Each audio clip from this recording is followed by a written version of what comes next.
हर्ष, करीना, कुमकुम, फैसल, प्रेक्षा, प्रेम, ऋतु, ऋतुराज, शाहरुख। चलो चलो बेटा, आवाज आ रही है?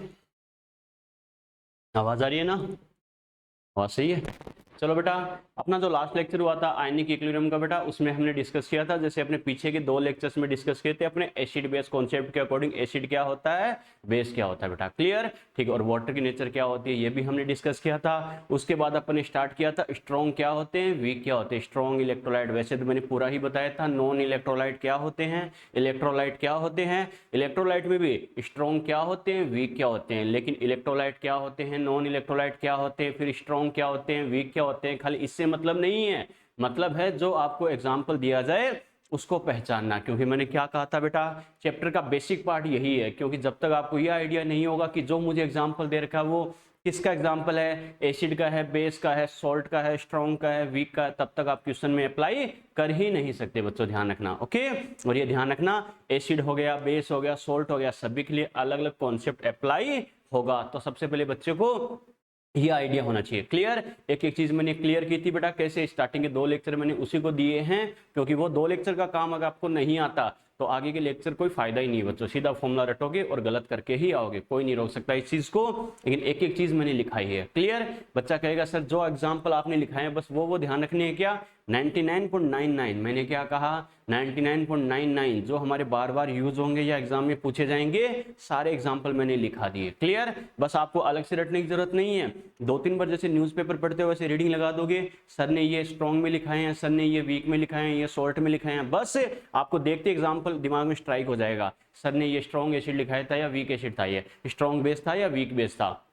फिर भी मैंने थोड़ा सा आपको याद रखने का आइडिया भी दिया था, कैसे आपको याद रखना है, कैसे रखना है, तो उस चीज को खासकर ध्यान रखना है बेटा, क्लियर? चलो आगे बात करते हैं बच्चों, आगे डिस्कस करते हैं बेटा ओस्टवाल्ड डाइल्यूशन लॉ। क्या कहा, ओस्टवाल्ड डाइल्यूशन लॉ। बच्चों देखो क्या होता है, कैसे होता है, समझते हैं बेटा इसको, देखो डिस्कस करते हैं। ओस्टवाल्ड डाइल्यूशन लॉ, ओस्टवाल्ड ये साइंटिस्ट थे। डाइल्यूशन, देखो बच्चों उन्होंने डाइल्यूशन के बारे में एक नियम दिया, क्या होता है, तो पहली बात तो बच्चे को अगर नहीं पता हो कि डाइल्यूशन क्या होता है तो कैसे करेगा, तो सबसे पहले ध्यान रखना बेटा, ये जो वर्ड आया यहाँ पर डाइल्यूशन, ठीक है, डाइल्यूशन इसको हिंदी में कहते हैं तनुकरण। क्या कहा, तनुकरण है, यानी ओस्टवाल्ड का तनुता नियम, तनुता यानी तनुकरण। बच्चा कहेगा सर क्या है, तो समझना बेटा इस बात को। डाइल्यूशन, डाइल्यूशन का मतलब क्या होता है बच्चों, एडिशन ऑफ, क्या कहा, एडिशन ऑफ वाटर और सॉल्वेंट। क्या कहा, एडिशन ऑफ वाटर और सॉल्वेंट, और इंक्रीजिंग इन वॉल्यूम। क्या कहा, एडिशन ऑफ वाटर और सॉल्वेंट और इंक्रीजिंग इन वॉल्यूम। ये ध्यान रखना बच्चों, क्या कहा, डाइल्यूशन का मतलब ही क्या होता है, सॉल्वेंट या वाटर ऐड करना और वॉल्यूम को इंक्रीज करना, आयतन में वृद्धि करना बच्चों। क्या कहा, विलायक या जल का योग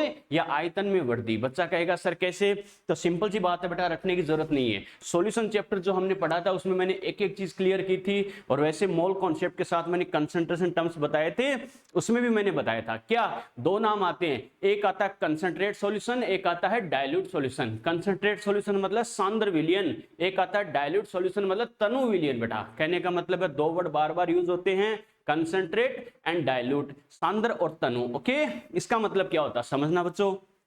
नॉर्मली हम बात करें, कोई भी सॉल्यूशन होता है उसमें 2 कंपोनेंट होते हैं, याद है ना, एक होता है सॉल्यूट, एक होता है सॉल्वेंट, यानी विलेय और विलायक, क्लियर? दोनों को डिफरेंस क्या होता है ये भी मैंने बताया था। सॉल्यूट डिजोल्व होता है, घुलता है और कम अमाउंट में होता है, लेस अमाउंट में होता है, क्लियर? सॉल्वेंट सॉल्यूट के कंपैरिजन में ज्यादा अमाउंट में होता है और सॉल्यूट को डिजोल्व करता है यानी घोलता है, क्लियर? जैसे सबसे बेस्ट एग्जांपल मैंने शुगर और वाटर वाला दिया था।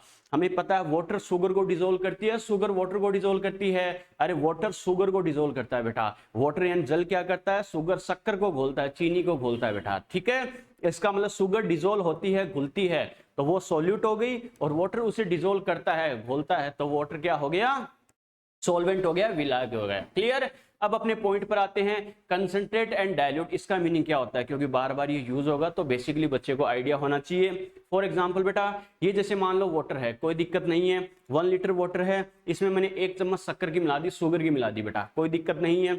अब मैं क्या कर रहा हूं, मैंने 1 चम्मच और मिला दी, 1 चम्मच और मिला दी, 1 चम्मच और मिला दी। बच्चा कहेगा सर इतने मीठे का क्या करोगे, करना नहीं है, खाली समझने का तरीका है बेटा। मैंने क्या कहा, 1 लीटर वाटर था, अपने इसमें 1 स्पून 1 चम्मच शक्कर की शुगर की मिला दी बेटा, कोई दिक्कत नहीं है, 1 चम्मच और मिला दी, 1 चम्मच और मिला दी। कुछ बच्चे कहेंगे सर 1-2 और मिला दो, थोड़ा और मीठा चलेगा, नहीं बेटा, खाली समझने का तरीका है। मेरा कहने का मतलब क्या है, वाटर तो क्या जो 1 लीटर लिया था ये तो फिक्स है, सॉल्वेंट तो फिक्स है, जो सॉल्यूट था शुगर थी उसकी अमाउंट को मैं इंक्रीज करता जा रहा हूं, सॉल्यूट की अमाउंट को बढ़ाता जा रहा हूं, इसे बोलते हैं कंसंट्रेट सॉल्यूशन सांद्र विलयन। आ गया समझ में, क्लियर, ठीक है। दूसरा एग्जांपल देखो, ये 1 लीटर वाटर है, इसमें मैंने क्या किया, 1 चम्मच शक्कर की मिला दी, शुगर की मिला दी, कोई दिक्कत नहीं है। अब मैंने क्या किया, शुगर में चेंज नहीं किया, मैंने थोड़ा सा इसमें वाटर और मिला दिया, क्लियर, फिर थोड़ा सा वाटर और मिला दिया, फिर थोड़ा सा वाटर और मिला दिया। मेरा कहने का मतलब क्या है, अब मैं क्या कर रहा हूं, शुगर में चेंज कर रहा हूं क्या, नहीं, वाटर की अमाउंट को बढ़ाता जा रहा हूं, इसे बोलते हैं डाइल्यूशन, तनुकरण,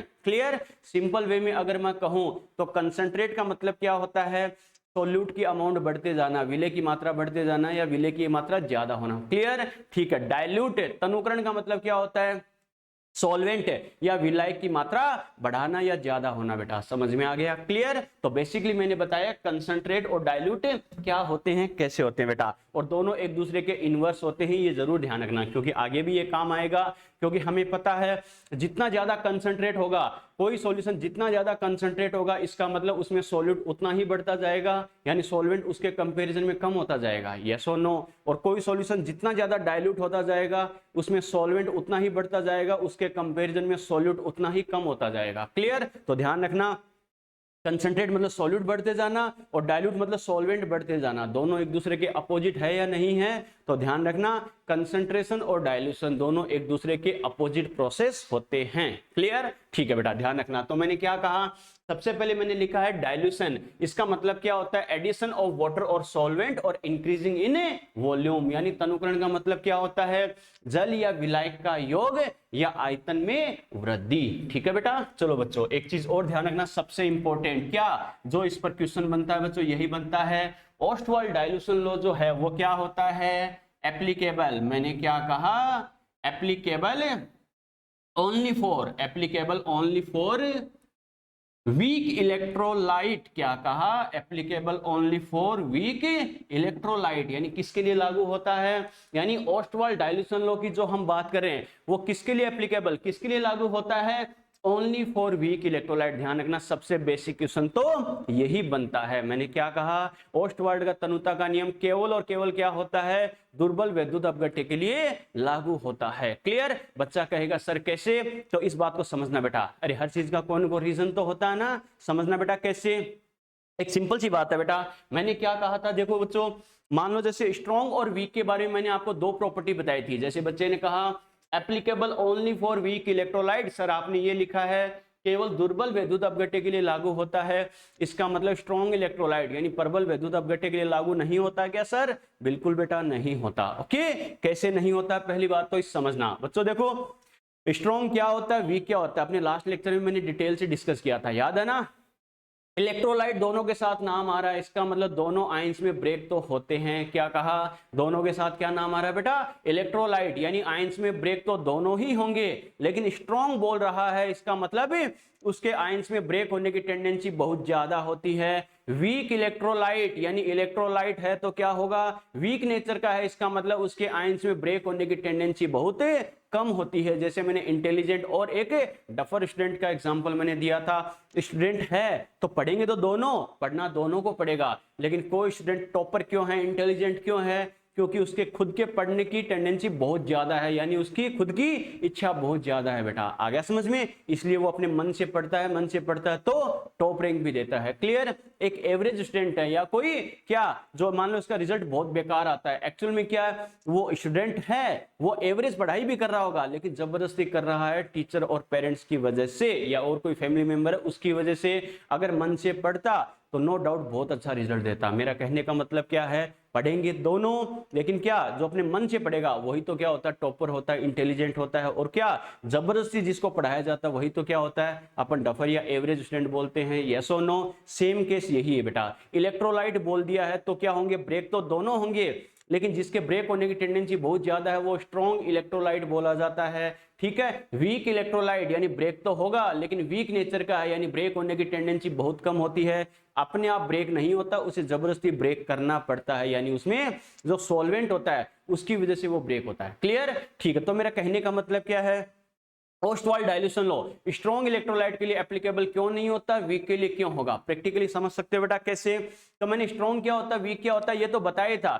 स्ट्रॉन्ग और वीक की एक प्रॉपर्टी जरूर और ध्यान रखना बेटा, क्या स्ट्रॉन्ग वाला हमने कहा था 100% आयनाइज होता है। आयनाइज का मतलब समझ रहे हो ना, कितना आयंस में ब्रेक होगा। Strong electrolyte no doubt 100% ionize तो होता है, लेकिन सिंगल स्टेप में आयनाइज होगा। मैंने क्या कहा, 100% आयनाइज तो होता है, 100% ब्रेक तो होता है, लेकिन सिंगल स्टेप में एक ही पद में क्या हो जाएगा, आयंस में ब्रेक हो जाएगा, काम खत्म। लेकिन वीक वाला है, आयंस में ब्रेक तो 100% तो नहीं होता, लेकिन जितना होता है वो भी रो रो के होता है। मैंने क्या कहा, रो रो के ब्रेक होता है, रो रो के टूटता है। रो रो के टूटने का मतलब है पहले स्टेप में मान लो 10% टूट गया, फिर 10% और टूट गया, फिर 10% और टूट गया, यानी उसको बार बार ब्रेक करना पड़ता है, यानी सॉल्वेंट उसके बॉन्ड ब्रेक करेगा तब जाके वो आयंस में ब्रेक होगा।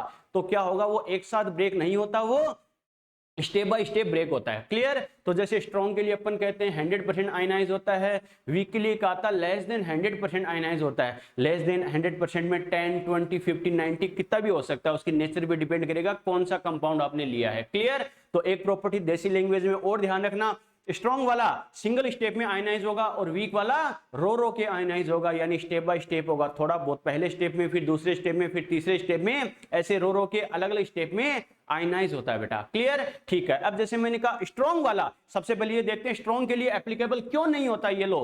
तो समझते बेटा, मैंने क्या किया, ये वाटर लिया है, ठीक है, कोई दिक्कत नहीं है, 1 लीटर वाटर है, इसमें मान लो मैंने कोई स्ट्रॉन्ग इलेक्ट्रोलाइट मिला दिया, तो नो डाउट हमें पता है strong electrolyte, strong electrolyte, electrolyte बोला है मतलब ब्रेक होगा, स्ट्रॉन्ग है मतलब बहुत ज्यादा ब्रेक होने की टेंडेंसी है। अगर इसके पास सफिशिएंट अमाउंट में सॉल्वेंट है जिसमें वो ब्रेक हो सके तो क्या होगा, अरे एक ही बार में 100% आयनाइज होगा या नहीं होगा, होगा बेटा, पूरा का पूरा ब्रेक हो जाएगा। अब मैं क्या करूं, मैंने 1 लीटर वाटर और मिला दिया, और फिर 1 लीटर वाटर और मिला दिया, फिर और मिला दिया, फिर और मिला दिया, ऐसे करते करते मैं क्या कर रहा हूं, पहले 1 लीटर वाटर था, फिर मैंने 2 लीटर कर दिया, फिर 3 कर दिया, फिर 4 कर दिया, फिर 5 कर दिया। मेरा कहने का मतलब क्या है, मैं इसमें वाटर की अमाउंट को बढ़ाता जा रहा हूं, लेकिन फिर भी जो स्ट्रॉन्ग इलेक्ट्रोलाइट था उसके ब्रेक होने की टेंडेंसी पर कोई फर्क पड़ेगा क्या, नहीं पड़ेगा बच्चों। क्यों? क्योंकि हमें पता है पहले स्टेप में ही वो क्या, जब 1 लीटर वाटर था, जरूरी नहीं 1 लीटर ही हो, 10 ml 100 ml कितना भी हो, यानी इतना सफिशिएंट अमाउंट में होना चाहिए कि वो ब्रेक हो सके। क्लियर? तो मेरा कहने का मतलब क्या है, जब स्टार्टिंग में 1 लीटर वाटर था उसमें ही वो 100% आयनाइज हो चुका है, पूरा का पूरा ब्रेक हो चुका है, पूरा का पूरा टूट चुका है, और कोई कितना टूटेगा, समझ में आ गया। यानी पहले स्टेप में ही वो 100% आयनाइज हो गया, उसके बाद में चाहे आप 2 लीटर करो, 3 करो, 4 करो, 5 लीटर करो, 10 लीटर करो, उसके लिए रेट ऑफ आयनाइजेशन पर कोई फर्क पड़ेगा क्या, नहीं पड़ेगा बेटा, क्योंकि मैंने क्या कहा था, सिंगल स्टेप में आयनाइज होता है, इस वजह से कहते हैं स्ट्रॉन्ग इलेक्ट्रोलाइट के लिए एप्लीकेबल नहीं होता। क्लियर? ठीक है बेटा, अब बात करते हैं वीक के लिए कैसे हो सकता है। तो अपने क्या कहा, वीक इलेक्ट्रोलाइट, इलेक्ट्रोलाइट वर्ड है यानी ब्रेक तो हो सकता है, लेकिन वीक वर्ड साथ में लगा मतलब क्या, ब्रेक होने की टेंडेंसी कम होती है। कम क्यों होती है, क्योंकि खुद इजीली ब्रेक नहीं होता, इसको तो कोई ब्रेक करने वाला चाहिए, और वो कौन होता है, सॉल्वेंट। सॉल्वेंट जितना ज्यादा होगा उसके ब्रेक होने की टेंडेंसी उतनी ही ज्यादा होगी। आप प्रैक्टिकली समझ सकते हो बेटा, जैसे क्या, एक तो मान लो मैंने क्या किया, जैसे मान लो ये 1 लीटर वाटर है, इसमें कोई सॉल्ट अपन घर में काम में लेते हैं, सॉल्ट, नमक, लूण, समझते हो ना अंग्रेजों। 1 लीटर वाटर है, इसमें मान लो अपन ने क्या किया, 1 चम्मच सॉल्ट की, नमक की मिला दी बेटा, वो डिजोल्व कर रहे हैं। फिर अपन ने क्या किया, 10 लीटर की कोई बकेट है, बाल्टी है, उसमें उतना ही सॉल्ट अपन ने डिजोल्व किया। जल्दी डिजोल्व किस में होगा, 10 लीटर की बकेट में जो पानी था 10 लीटर था बेटा, उसमें जल्दी डिजोल्व होगा। क्यों? क्योंकि सॉल्ट को ब्रेक करने वाली अमाउंट क्या है, ज्यादा है, तो और जल्दी घुल जाएगा। यस और नो, या शुगर का एग्जांपल भी देख सकते हो, सेम केस है। कहने का मतलब क्या, सॉल्वेंट जितना ज्यादा होगा वो उतना ही जल्दी आयंस में ब्रेक करेगा और उतना ही जल्दी डिसोल्व करेगा। क्लियर, ठीक है बेटा। तो मैंने क्या कहा, वीक पर देखते हैं। अब मैंने क्या कहा, जैसे वीक इलेक्ट्रोलाइट इसमें मैं मिला दूं तो हमें पता है 1 लीटर वाटर में मान लो वीक इलेक्ट्रोलाइट एक ही साथ 100% ब्रेक होता है क्या, नहीं बेटा। पहले स्टेप में मान लो 10% ब्रेक हो गया, काम खत्म। फिर मैं क्या कह रहा हूं, इसमें 1 लीटर वाटर और मिला दूं तो क्या होगा, 10 से थोड़ा ज्यादा होगा, नहीं होगा। मान लो 10% और हो गया तो कोई दिक्कत नहीं है, टोटल हो गया 20%। फिर 1 लीटर वाटर और मिला दूं, कुछ और ब्रेक हो जाएगा, मान लो 30% हो गया। फिर 1 लीटर वाटर और मिला दूं, मान लो कुछ और हो गया, 40% हो गया। तो कहने का मतलब है जैसे जैसे मैं वाटर ऐड करता जा रहा हूं, यानी डाइल्यूशन करता जा रहा हूं, तनुकरण करता जा रहा हूं, तो ये बताओ वीक इलेक्ट्रोलाइट के लिए आयनाइज होने की टेंडेंसी बढ़ेगी या नहीं बढ़ेगी, बढ़ेगी बच्चों। समझ में आ गया, यस और नो, क्लियर। तो इसी वजह से क्या कहेंगे, स्ट्रॉन्ग इलेक्ट्रोलाइट के लिए तो चाहे आप कितना भी सॉल्वेंट ऐड करते जाओ, उसके बाद एक बार में जितना आयनाइज हो गया उसके बाद उसके रेट ऑफ आयनाइजेशन पर कोई फर्क नहीं पड़ेगा बेटा। लेकिन वीक के लिए क्या होता है, सॉल्वेंट की वजह से ही वो आयनाइज होता है, ब्रेक होता है। जितना ज्यादा सॉल्वेंट आप ऐड करते जाओगे, मिलाते जाओगे, वीक इलेक्ट्रोलाइट के ब्रेक होने की टेंडेंसी उतनी ही ज्यादा होगी। समझ में आ गया, क्लियर। इसी वजह से अपन ने कहा है applicable only for weak electrolyte, applicable only for weak electrolyte, not for strong. क्या कहा, नॉट फॉर स्ट्रॉन्ग इलेक्ट्रोलाइट, यानी स्ट्रॉन्ग इलेक्ट्रोलाइट के लिए एप्लीकेबल नहीं होता बेटा। समझ में आ गया, यस और नो। इस कॉन्सेप्ट में कोई डाउट बेटा, क्या ओस्टवाल्ड डाइल्यूशन लो वीक इलेक्ट्रोलाइट के लिए एप्लीकेबल क्यों होता है, इसलिए ब्रेक होता है। समझ में आ गया, मैंने प्रैक्टिकली बेटा आपको एग्जांपल देके बताया है और ये कॉन्सेप्ट आपको दिमाग में सेट रखना है। क्लियर, ठीक है। अब ये बात तो बच्चों अपन ने क्या किया, प्रैक्टिकली बताइए या मैंने थ्योरेटिकल एक्सप्लेन की है कि बेटा ऐसे होता है वैसे होता है।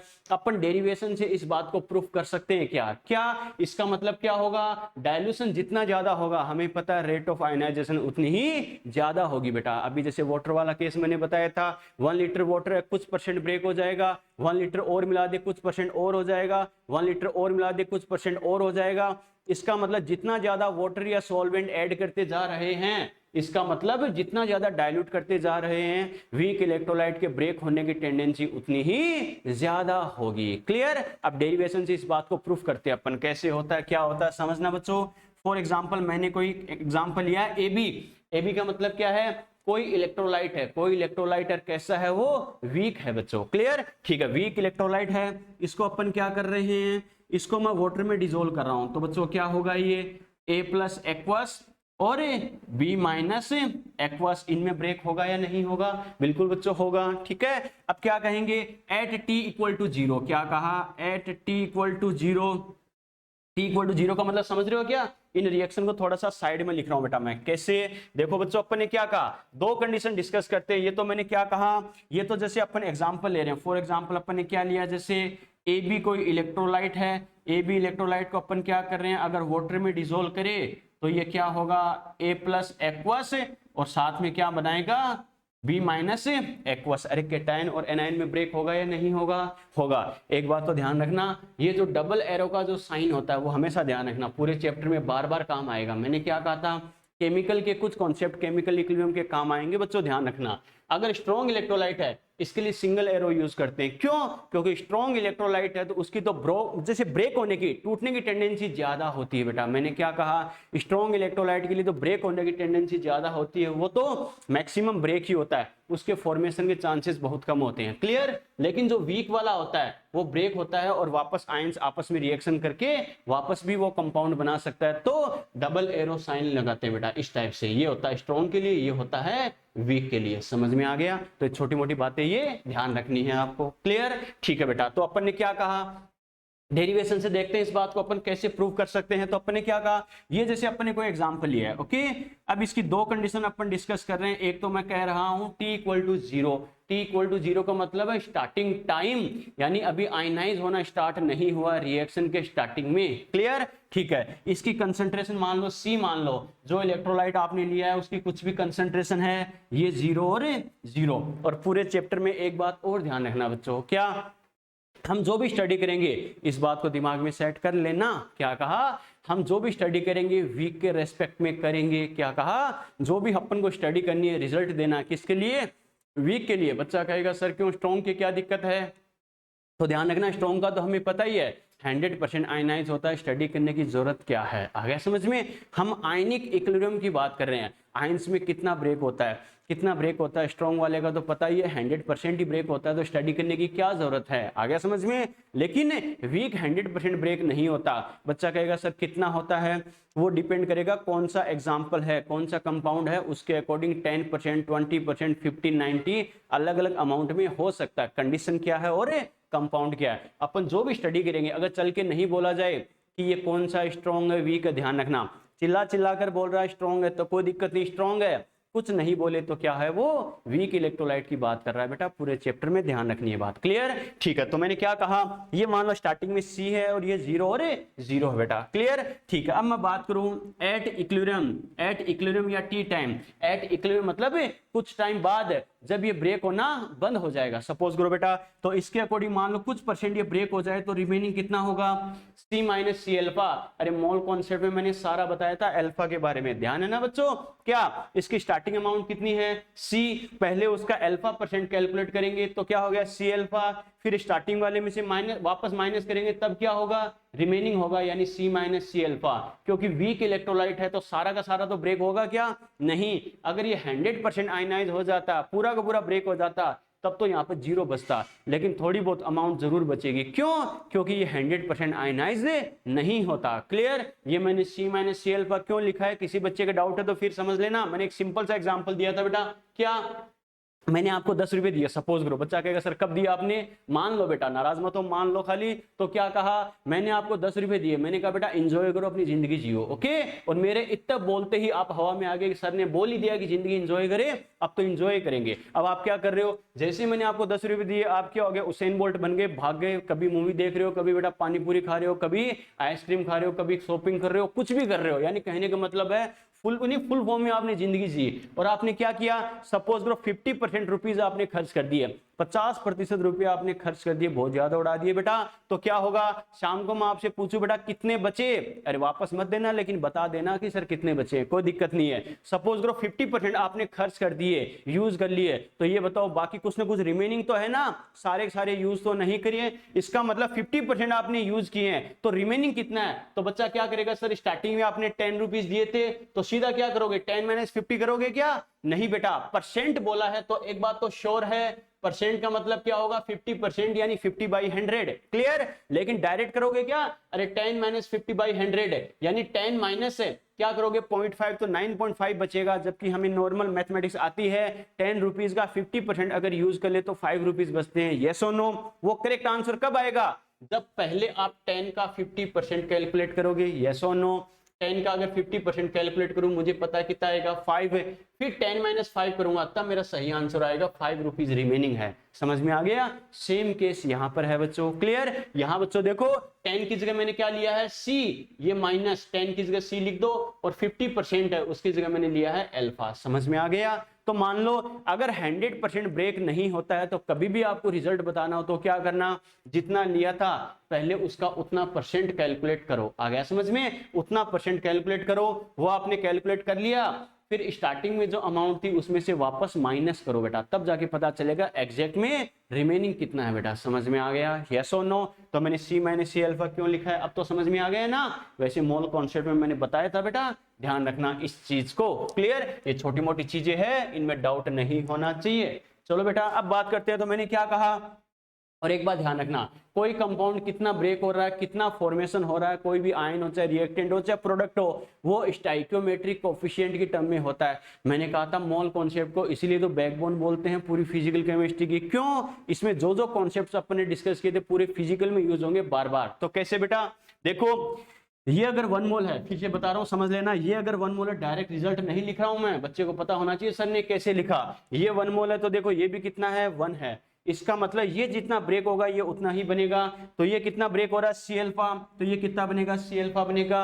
ये 1 मोल है तो ये भी कितना देखो 1 है, ठीक है। ये 1 है तो ये भी 1 है बच्चों। ये C अल्फा जितना माइनस होगा उतना ही इधर फॉर्मेशन हो जाएगा, प्लस हो जाएगा, यानी C अल्फा।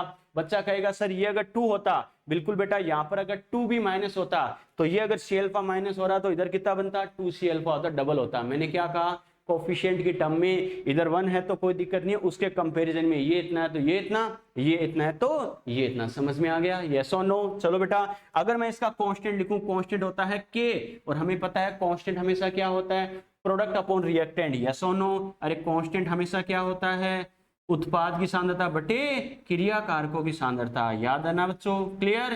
तो क्या लिखेंगे, प्रोडक्ट अपॉन रिएक्टेंट। ठीक है बच्चों? ठीक है, ध्यान रखना केमिकल में ये कॉन्सेप्ट अपन डिटेल से डिस्कस करेंगे केमिकल इक्विलिब्रियम में। ठीक है, के क्या होता है, प्रोडक्ट अपॉन रिएक्टेंट होता है इसका फॉर्मूला हमेशा। अब देखो बेटा, प्रोडक्ट अपने पास कौन है, ए प्लस की कंसंट्रेशन मल्टीप्लाई बाय क्या, बी माइनस की कंसंट्रेशन अपॉन रिएक्टेंट कौन है बच्चों, ए बी की कंसंट्रेशन। यस और नो? अरे बात समझ में आ गई यहां तक, कोई दिक्कत? ठीक है बच्चों? चलो बेटा, यहां से अपन क्या कर सकते हैं, K इक्वल टू देखो बेटा, A प्लस की कंसंट्रेशन कितनी है मेरे पास, C alpha multiply by B minus कितना है, C अल्फा। यस और नो? देख सकते हो, C अल्फा। क्लियर? ठीक है, और क्या करेंगे, AB की कंसंट्रेशन कितनी बच गई यहाँ पर, C माइनस C अल्फा। बच्चा कहेगा सर ये क्यों ले रहे हो, ये वाली कंसेंट्रेशन क्यों नहीं ले रहे हो? तो ध्यान रखना, स्टार्टिंग में क्या है, हमें उससे मतलब नहीं है, जिस पॉइंट पर हमें स्टडी करनी है या इक्विलिब्रियम स्टेट पर कितना है वो हमें उससे मतलब है, जो प्रोडक्ट है वो कितना बन गया और रिएक्टेंट कितना बच गया, हमें वो कंसेंट्रेशन वो अमाउंट यूज करनी है। हमेशा ध्यान रखना, स्टार्टिंग में क्या था हमें उससे मतलब नहीं है, क्योंकि स्टार्टिंग में तो मैक्सिमम ये 0 ही होता है जो प्रोडक्ट होता है, तो ये 0 0 है, तो स्टडी करने की जरूरत ही क्या। समझ में आ गया? क्लियर? तो यहां से अपन क्या कह सकते हैं बेटा, सी स्क्वायर अल्फा स्क्वायर, सी कॉमन आ जाए तो 1 माइनस अल्फा। यस और नो? ये सी इस स्क्वायर से उड़ा दो बच्चों, तो क्या हो गया, K equal to C square upon 1 minus alpha. Yes और नो? यहां तक बात ठीक है बच्चों? अब अपन स्टडी किसकी कर रहे हैं, वीक इलेक्ट्रोलाइट की अपन स्टडी कर रहे हैं। तो मैंने क्या कहा, फॉर वीक इलेक्ट्रोलाइट, मैंने क्या कहा था, कुछ नहीं बोले, तो अपन स्टडी किसकी करते हैं, वीक की करते हैं। फॉर वीक इलेक्ट्रोलाइट हमें पता है alpha very less than 1। Yes और नो? अरे वीक का करेक्टर ही क्या होता है बच्चों, स्ट्रॉन्ग के लिए तो अल्फा 1 के इक्वल होता है यानी 100% होता है, लेकिन वीक के लिए क्या होता है, 100 से कम होता है, यानी 1 से बहुत कम होता है बच्चों। 1 से बहुत कम यानी 1 माइनस अल्फा, ऑलमोस्ट मैं 1 कर सकता हूं नहीं कर सकता हूं, अरे बहुत कम मतलब नेग्लिजिबल होना। क्लियर? क्योंकि वीक के लिए अल्फा बहुत कम होता है, तो 1 के कंपैरिजन में अपन नेग्लिजिबल मान सकते हैं। बच्चा कहेगा सर कैसे, मान लो अल्फा की वैल्यू सपोज करो आ रही है 0.002, मैंने क्या कहा 0.002 आ रही है, तो 1 माइनस 0.002 करोगे तो कितना आएगा 0.998 है। 0.998 को हम समथिंग क्या कर सकते हैं, 1 लिख सकते हैं नहीं लिख सकते, लिख सकते हैं बेटा। ये अप्रॉक्स का सिंबल समझ रहे हो ना, मैंने लहराते हुए लिखा है बेटा, इसका मतलब समझते हो ना, ऑलमोस्ट यानी लगभग। क्लियर? ठीक है बेटा, तो देखो अपन क्या कर सकते हैं, इसके बाद इसके आगे अप्लाई करें तो देखो यहां से क्या लिख सकते हैं, के बच्चों ऑलमोस्ट क्या हो गया, के ऑलमोस्ट क्या हो गया, सी अल्फा स्क्वायर। यस और नो? होगा बच्चों, के ऑलमोस्ट क्या हो गया, सी अल्फा स्क्वायर। तो यहां से अपन क्या कह सकते हैं, अल्फा स्क्वायर इक्वल टू कितना हो गया बेटा, के अपॉन सी। अरे सी अपॉन में आ सकता नहीं आ सकता, आ सकता है बच्चों। और यहां से अपन क्या करें बेटा, अंडर स्क्वायर हटाए तो के अपॉन सी का अंडर रूट। यस और नो? आ गया बच्चों। लेकिन मुझे कंपेयर किसको करना है, डाइल्यूशन से करना है कि डाइल्यूशन से अल्फा पर क्या फर्क पड़ता है। अल्फा ध्यान रखना रेट ऑफ आयनाइजेशन को रिप्रेजेंट करता है, आयनन की मात्रा को, कितना परसेंट आयनाइज हो गया है। क्लियर? परसेंटेज में जो वैल्यू होगी ध्यान रखना, अल्फा कई चैप्टर में यूज होगा, chemical equilibrium, ionic equilibrium, mole concept या फिर केमिकल काइनेटिक्स, इलेक्ट्रोकेमिस्ट्री, कई चैप्टर में यूज होगा। अगर डाउट हो तो जहां परसेंटेज में वैल्यू आ जाए समझ जाना अल्फा की बात कर रहा है। क्लियर? परसेंटेज में देखते ही तो यहां से क्या करेंगे, ये तो बच्चों कांस्टेंट है, अरे कांस्टेंट है तो उसकी जगह पर 1 लिख सकते हैं नहीं लिख सकते, कांस्टेंट मतलब इसकी वैल्यू फिक्स होगी। तो यहां से अपन क्या लिख सकते हैं, alpha inversely proportional to under root C. Yes और नो? अरे बात समझ में आ गई। लेकिन मुझे कंपेयर किसको करना था, डाइल्यूशन से, डाइल्यूशन से किसी इलेक्ट्रोलाइट के लिए रेट ऑफ आयनाइजेशन पर क्या फर्क पड़ेगा उससे हमें डिस्कस करना था। तो ध्यान रखना बेटा, अभी मैंने कहा था concentration inversely proportional to dilution. Yes और नो? अरे कोई सॉल्यूशन जितना ज्यादा कंसंट्रेट होगा उसका डाइल्यूशन उतना ही कम होगा। या जितना ज्यादा डाइल्यूशन होगा कंसेंट्रेशन उतना ही कम होगा, दोनों एक दूसरे के इनवर्स है, क्योंकि कंसेंट्रेट का मतलब होता है सॉल्यूट की अमाउंट बढ़ते जाना, डाइल्यूशन का मतलब होता है सॉल्वेंट बढ़ते जाना। यस और नो, दोनों एक दूसरे के अपोजिट है बच्चों। क्लियर? तो क्या करेंगे, इसका मतलब बच्चों क्या, अगर C इनवर्स में है, मैंने क्या कहा C इनवर्स में है, तो क्या हो जाएगा, अल्फा C और V दोनों एक दूसरे के इनवर्स में होते हैं। C अगर अपोन में है तो V इसका इनवर्स होगा या नहीं होगा, मतलब ये अपोन में है तो ये डायरेक्टली प्रोपोर्शनल। समझ में आ गया? और दोनों की पावर 1 1 है, तो C का अंडर रूट है तो V का भी अंडर रूट होगा बेटा। समझ में आ गया? क्लियर? तो फाइनली यहां से मैं क्या कह सकता हूं बच्चों, अल्फा और V को अगर मैं कोरिलेट करूं, क्या कहा, अल्फा और V को अगर मैं कोरिलेट करूं तो यहां से अपन क्या कह सकते हैं, अल्फा डायरेक्टली प्रोपोर्शनल टू क्या होगा, अंडर रूट वी। और अंडर रूट वी का मतलब पावर कितनी है, 1/2 प्लस की पावर, प्लस में होना हमेशा डायरेक्टली प्रोपोर्शनल। ये 2-3 मैथमेटिक्स की बातें ध्यान रखना बेटा।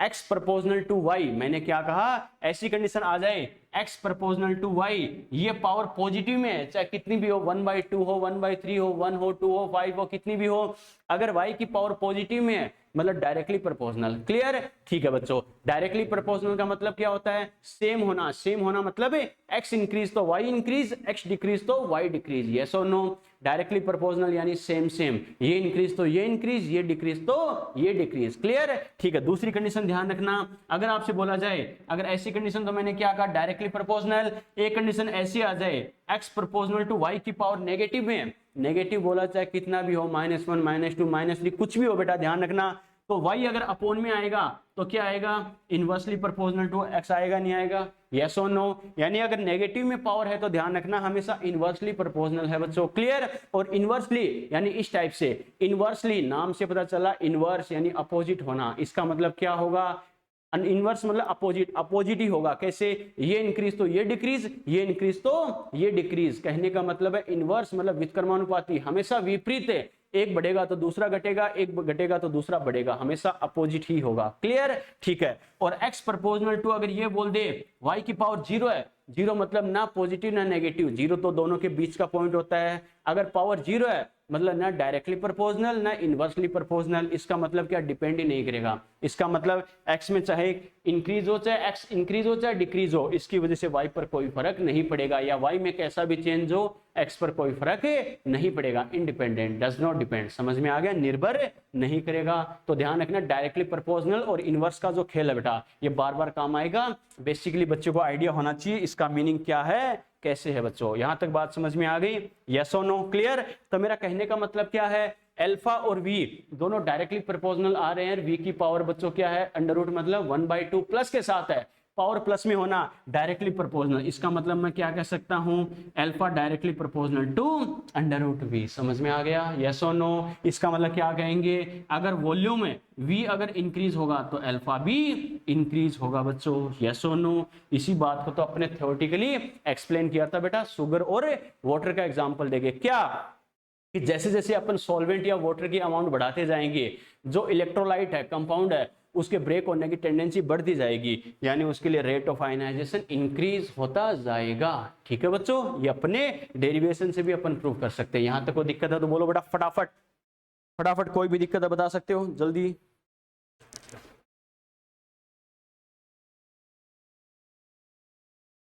प्रेम, good morning sir. Good morning बेटा।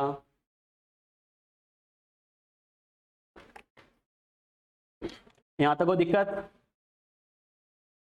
कोई भी दिक्कत, कोई भी दिक्कत बेटा, फटाफट बता सकते हो। हर्ष, करीना, कुमकुम, फैसल, प्रेक्षा, प्रेम, रितु, ऋतुराज, गुज्जर, रोहित, रोहित आज ऐड हो गई बेटा, शाहरुख, विनय। चलो बेटा आगे बढ़े जिंदगी में। अरे आगे बढ़े क्या? चलो चलो बेटा, तो ये तो अपने बात की है, यानी इसका मतलब क्या होता है, किसके लिए एप्लीकेबल होता है, कैसे होता है। ओके,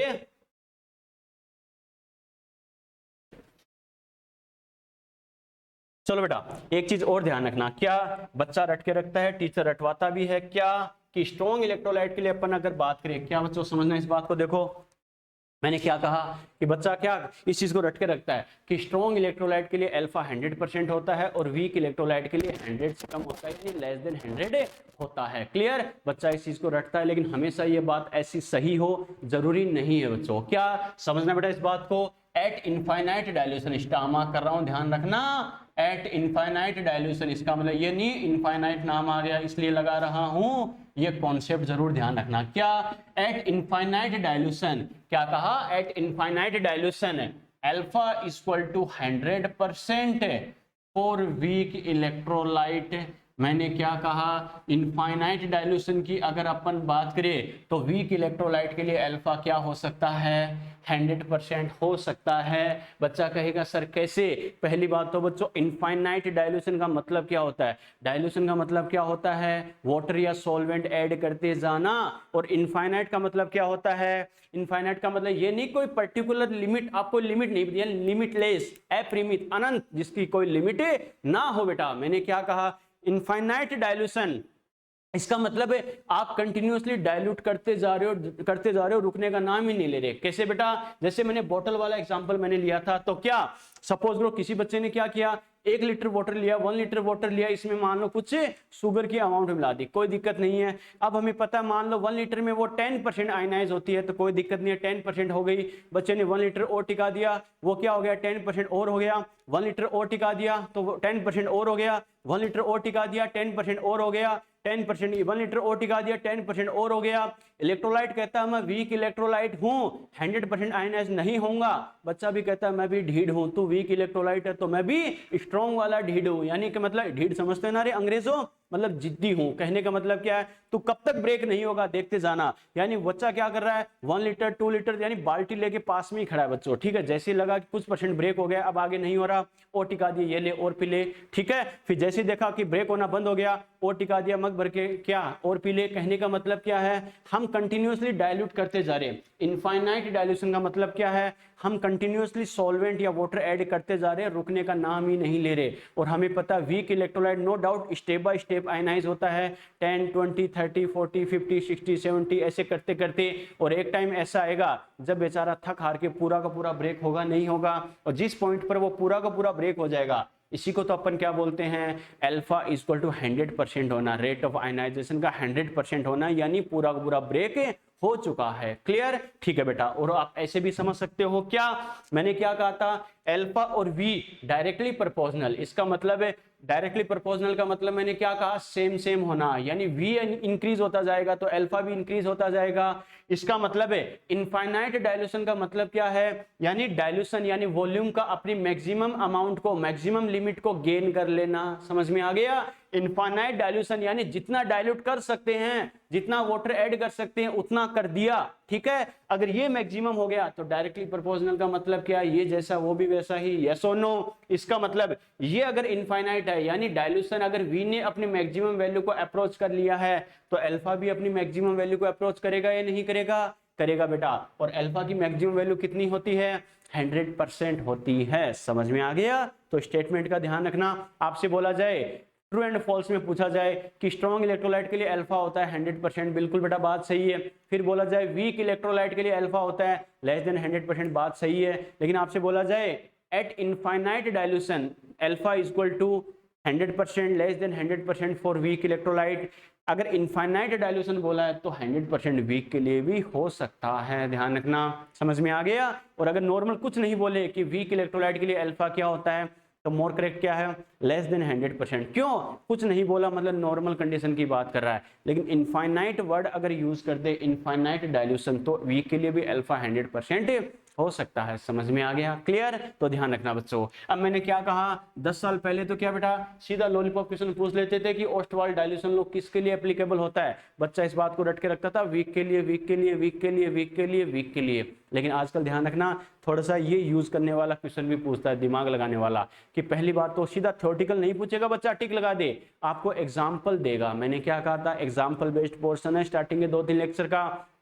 आपको जो एग्जाम्पल देगा उसमें बच्चे को आइडिया होना चाहिए कि जो एग्जाम्पल देगा, पहली बात तो ओस्टवाल्ड डाइल्यूशन लॉ का कॉन्सेप्ट क्या होता है, यानी किसके लिए अप्लाई होता है, किसके लिए अप्लाई नहीं होता। फिर मुझे जो एग्जाम्पल दे रखा है वो किसका एग्जाम्पल है, स्ट्रॉन्ग है, वीक है, क्या है, कैसा है, उसके अकॉर्डिंग अप्लाई करना है। ओके, कैसे बेटा समझना है इस बात को। फॉर एग्जाम्पल यहाँ पर मैं कई सारे एग्जाम्पल्स लिख रहा हूँ, उसके अकॉर्डिंग आपको बताना है, दिमाग में सोचते जाना बच्चों, फिर अपने अकॉर्डिंग कोई दिक्कत हो बताना। जैसे मैंने ये लिख दिया HCl, या फिर जैसे मैंने लिख दिया बेटा NaOH, या फिर जैसे अपने लिख दिया NaCl, या फिर जैसे अपने लिख दिया HCN, या फिर जैसे अपने लिख दिया NH4OH, या फिर जैसे अपने लिख दिया NH4Cl, या फिर जैसे अपने लिख दिया बेटा NaCN। ठीक है, कई सारे एग्जांपल्स और भी कई सारे दे सकता है, कोई टेंशन नहीं है, लेकिन मैंने कुछ एग्जांपल समझने के लिए बोले हैं। तो पहली बात तो बच्चे को ध्यान होना चाहिए कि जो एग्जांपल दे रखा है वो किसका एग्जांपल है। बच्चों देखो HCl स्ट्रॉन्ग एसिड, यस और नो, अरे ध्यान है ना, स्ट्रॉन्ग एसिड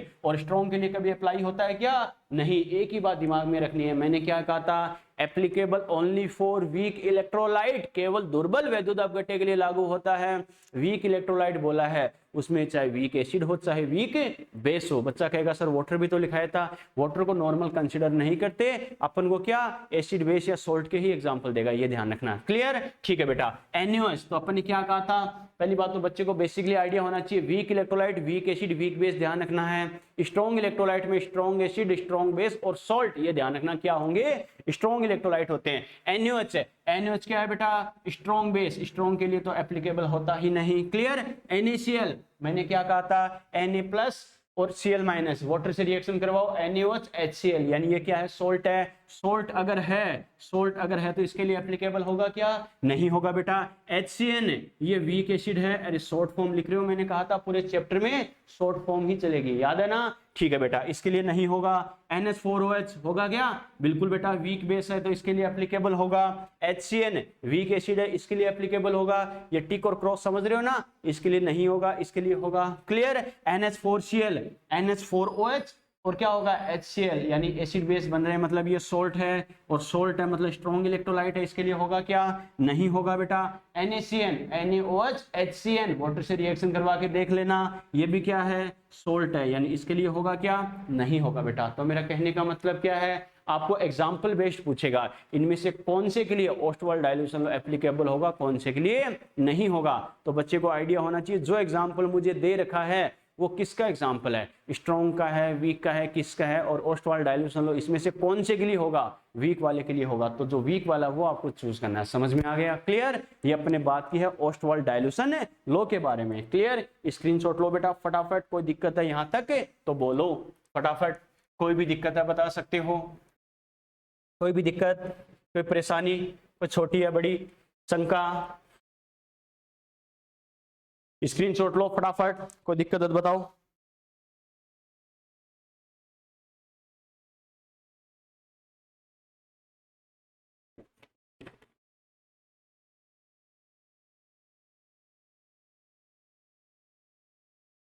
यहां तक बात समझ में आ गई बेटा, यहां तक कोई दिक्कत, चलो बेटा, no sir, no sir, no sir, no sir, no sir, ठीक है बेटा। चलो आगे बढ़ते हैं जिंदगी में। तो ये अपने कहा ओस्टवाल्ड डाइल्यूशन लॉ, मैंने क्या कहा था, अच्छे से बस क्लास के साथ कोई दिक्कत नहीं, अच्छे से फोकस रखा करो, आपको सेल्फ स्टडी की जरूरत पड़ेगी ही नहीं बेटा, सीधे क्वेश्चन इसी में से हो जाएंगे, कोई दिक्कत नहीं, ये क्या होगा वो क्या होगा, हर चीज क्लियर कर देंगे। क्लियर है। चलो बेटा आगे बढ़ते हैं जिंदगी में। Factors affecting to rate of ionization, क्या कहा, आयनन की मात्रा को प्रभावित करने वाले कारक, आयनाइजेशन, रेट ऑफ आयनाइजेशन बोलते हैं बच्चों अल्फा। मैंने क्या कहा, factors affecting to rate of ionization. अब इसमें बच्चों आपको एग्जांपल देके पूछ लेगा, ऐसा कर दे तो क्या होगा, वैसा कर दे तो क्या होगा, यानी किस कंडीशन में किसके लिए अल्फा कम होगा, किसके लिए ज्यादा होगा, या किस कंडीशन में अल्फा इंक्रीज होगा, किस कंडीशन में अल्फा डिक्रीज होगा, एक एक चीज बच्चे को ध्यान होना चाहिए। तो मैंने क्या कहा, रेट ऑफ आयनाइजेशन या डिग्री ऑफ डिसोसिएशन, दोनों वर्ड यूज कर सकता है। आयनन की मात्रा या वियोजन की मात्रा, दोनों का मतलब है अल्फा, कितना ब्रेक हो सकता है। क्लियर। ठीक है बेटा। तो पहला कॉन्सेप्ट तो क्या, एक तो बेटा एक ट्रिक में हमेशा बताता हूं, क्या अपना और वेस्ट इंडीज वाला बेटा, याद है ना। अरे अपन नॉर्मल इंडिया में अपन देखते हैं, अपन नॉर्मल पर्सन होते हैं, कोई दिक्कत नहीं है, कोई खास बात नहीं है, लेकिन वेस्ट इंडीज वाले कितने हैंडसम होते हैं, कितने क्यूट होते हैं। अरे होते नहीं होते, होते हैं बेटा। ये जो डिफरेंस आ रहा, नेचर ने हमारे साथ इतना गलत क्यों किया है, वेस्ट इंडीज वालों को इतना हैंडसम, इतना क्यूट क्यों बनाया है,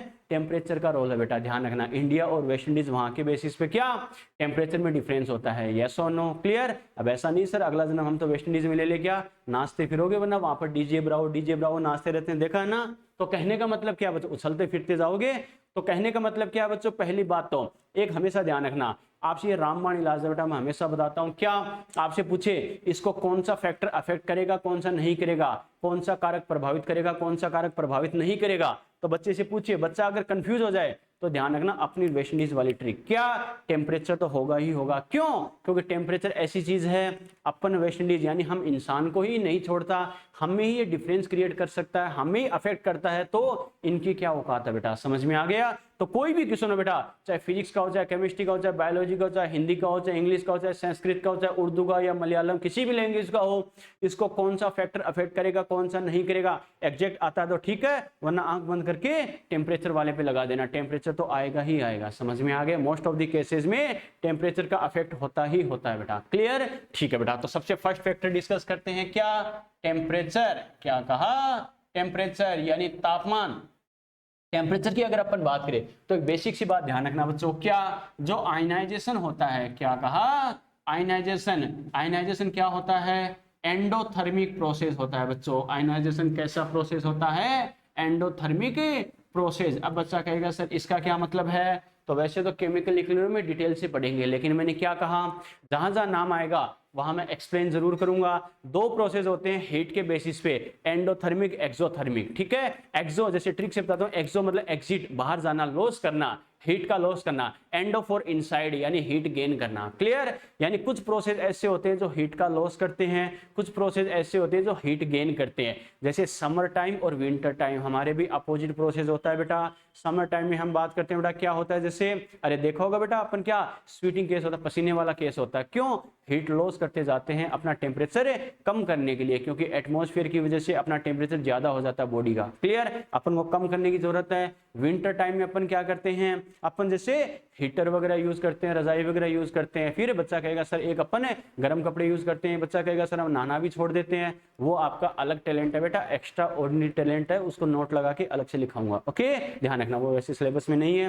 तो मेरा कहने का मतलब क्या है, सर्दी में हम जो लफड़े यूज करते हैं, क्यों करते हैं, एटमॉस्फेयर की वजह से अपना टेम्परेचर बॉडी का कम हो जाता है, उसको बढ़ाने के लिए, समझ में आ गया। मेरा कहने का मतलब क्या है, जितना टेम्परेचर चाहिए अगर उससे कम या उससे ज्यादा है तो टेम्परेचर को मेंटेन करने के लिए अपन क्या करते हैं, या तो हीट का लॉस करते हैं या हीट गेन करते हैं। जैसे बायो में पढ़ते हैं ना, होम्योस्टेसिस, समस्थापन, अपने बॉडी जो सिस्टम को मेंटेन करने के लिए, क्लियर, ठीक है बेटा। वही बात है बेटा आयनाइजेशन। आयनाइजेशन मैंने क्या कहा, एंडोथर्मिक प्रोसेस होता है। एंडो का मतलब क्या, एंडो मतलब इनसाइड यानी हीट गेन करना। किसी भी कंपाउंड को अगर हीट देंगे मतलब वो हीट गेन करेगा, तो उसके बॉन्ड ब्रेक होंगे नहीं होंगे, बॉन्ड ब्रेक होंगे तो वो क्या होगा, आयंस में कन्वर्ट होगा नहीं होगा, होगा बेटा। इसी को बोलते हैं कि अगर कोई कंपाउंड है वो हीट गेन करता है तो उसके बॉन्ड ब्रेक होंगे तो वो आयंस में कन्वर्ट होगा, यानी क्या लिखेंगे, आयनन एक उष्माशोषी प्रक्रम है, ध्यान रखना, क्लियर। इसका मतलब क्या होगा बच्चों, मान लो कोई भी कंपाउंड है, कोई भी कंपाउंड है, जैसे ए बी है, ये क्या होगा,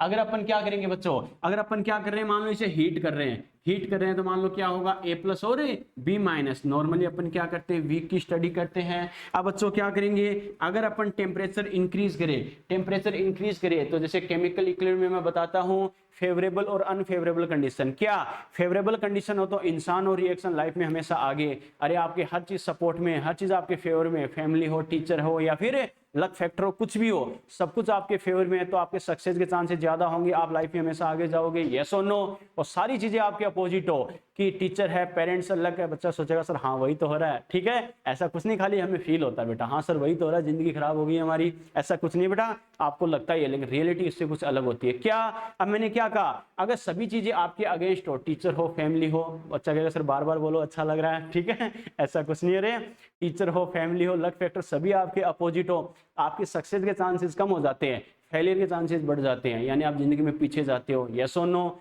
तो केमिकल इक्विलिब्रियम लिखाऊंगा सारी है, क्या फेवरेबल कंडीशन हो, इंसान और रिएक्शन लाइफ में हमेशा आगे, फॉरवर्ड, क्लियर। अनफेवरेबल कंडीशन हो, इंसान और रिएक्शन लाइफ में हमेशा पीछे, बैकवर्ड। समझ में आ गया? इसका मतलब है आयनाइजेशन कैसा होता है, एंडोथर्मिक प्रोसेस होता है। अगर टेम्परेचर इंक्रीज करूंगा तो सीधी सी बात है रिएक्शन कैसी होगी बेटा, फॉरवर्ड रिएक्शन होगी। अगर अभिक्रिया होगी, यस और नो, फॉरवर्ड रिएक्शन अगर होगी तो हमें पता है बच्चों, रिएक्शन अगर फॉरवर्ड होगी इसका मतलब है इधर शिफ्ट होगा, यस और नो, यानी ए बी से ए प्लस और बी माइनस की तरफ शिफ्ट होगा।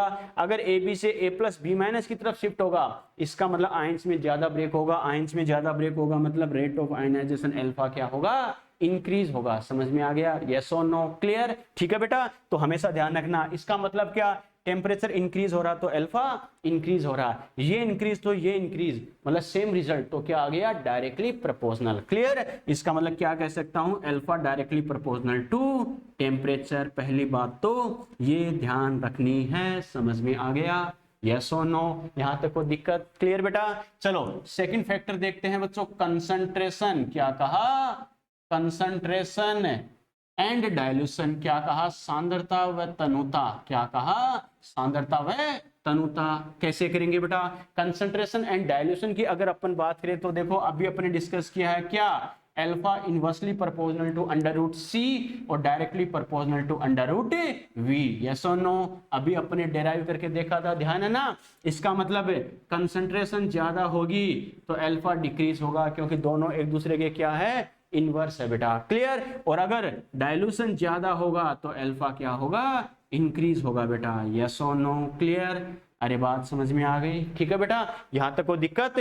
दो को बेटा यहां पर स्क्रीनशॉट लो यहां तक, फिर आगे बढ़ते हैं। कोई दिक्कत है तो बोलो यहां तक, कोई भी दिक्कत, कोई भी दिक्कत बेटा?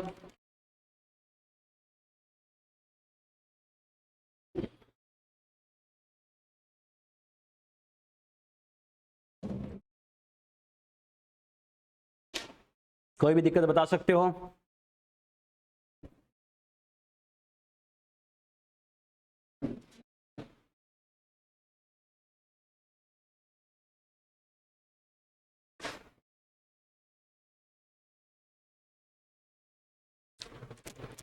चलो बेटा यहां तक ठीक है। चलो आगे बढ़ते हैं बच्चों जिंदगी में।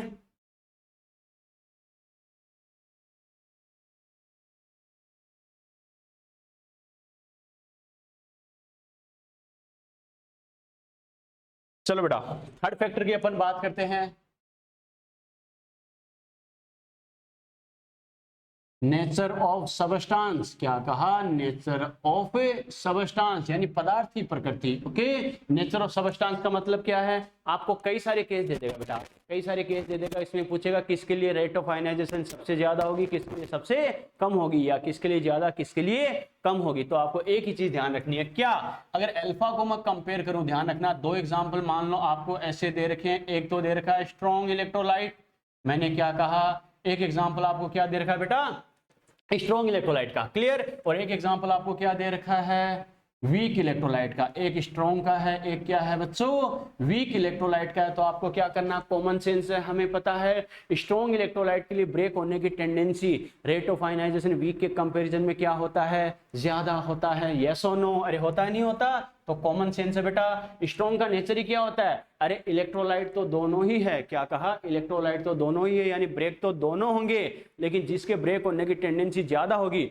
सीधी सी बात है उसके लिए अल्फा भी ज्यादा होगा। कैसे बेटा, ये स्ट्रॉन्ग इलेक्ट्रोलाइट है, इसका मतलब इसके ब्रेक होने की टेंडेंसी बहुत ज्यादा है। ये वीक इलेक्ट्रोलाइट है, इसके ब्रेक होने की टेंडेंसी कम है, इसलिए तो इसे वीक बोलते हैं बेचारे को। क्लियर? इसका मतलब स्ट्रॉन्ग वाले के लिए ब्रेक होने की टेंडेंसी ज्यादा होगी वीक के कंपैरिजन में, तो सीधी सी बात है उसके लिए अल्फा की वैल्यू भी ज्यादा होगी। काम खत्म। समझ में आ गया? क्लियर? ठीक है। और मैंने कहा था एग्जाम्पल बेस्ड पोर्शन है, तो आपको एग्जाम्पल देके पूछेगा। ओके, ठीक है बेटा। देखो कैसे, फॉर एग्जाम्पल जैसे आपको अल्फा को अगर कंपेयर करवाए, एक मैंने लिख दिया है HCl, एक मैंने लिख दिया है HCN। क्लियर? ये दो एग्जाम्पल अगर हमें बोले HCl और HCN, इन दोनों को कंपेयर करें तो किसके लिए ज्यादा होगा किसके लिए कम होगा, तो अपन देख सकते हैं HCl, मैंने यही बात तो कही है, एग्जाम्पल देखते ही बच्चे को आइडिया होना चाहिए किसका एग्जाम्पल है, क्या है।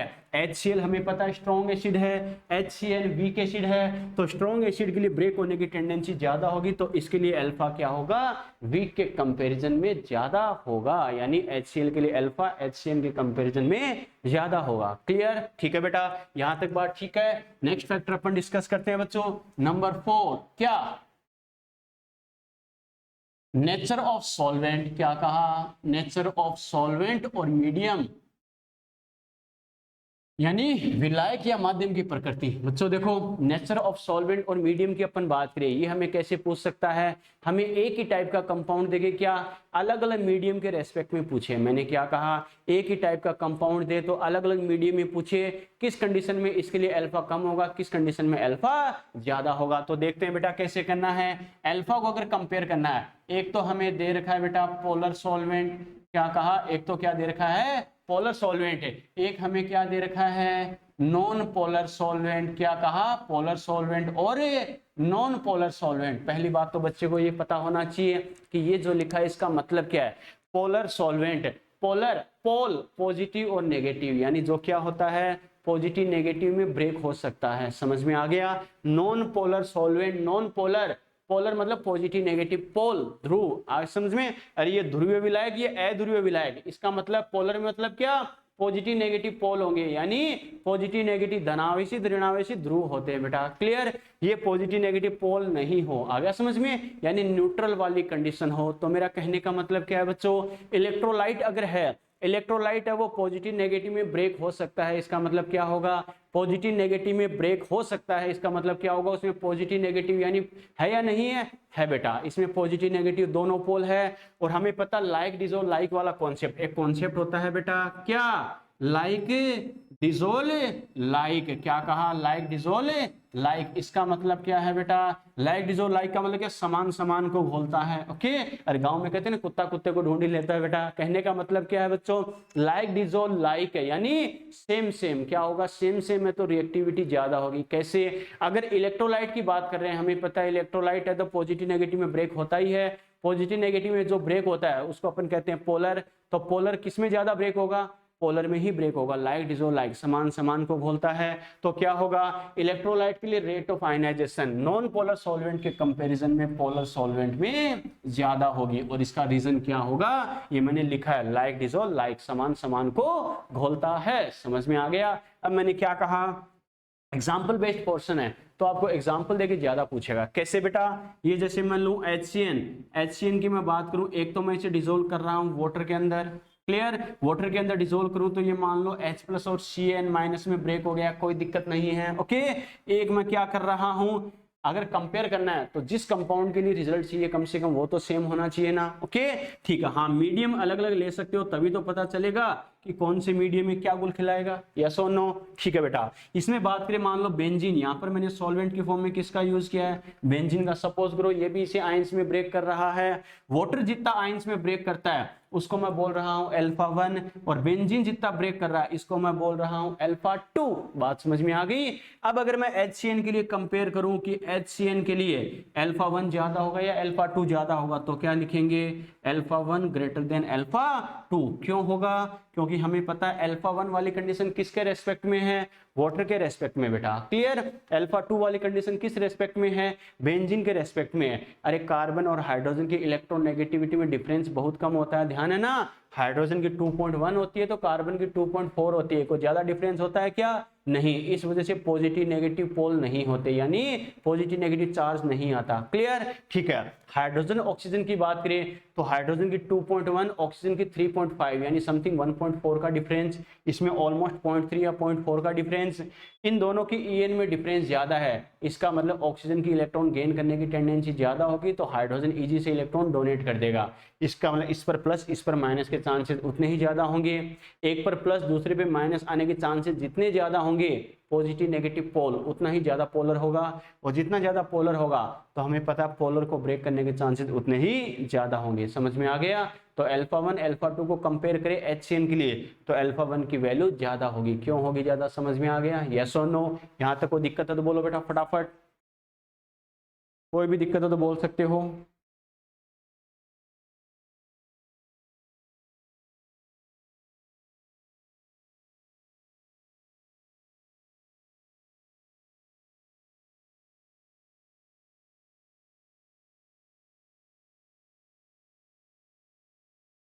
कोई भी दिक्कत?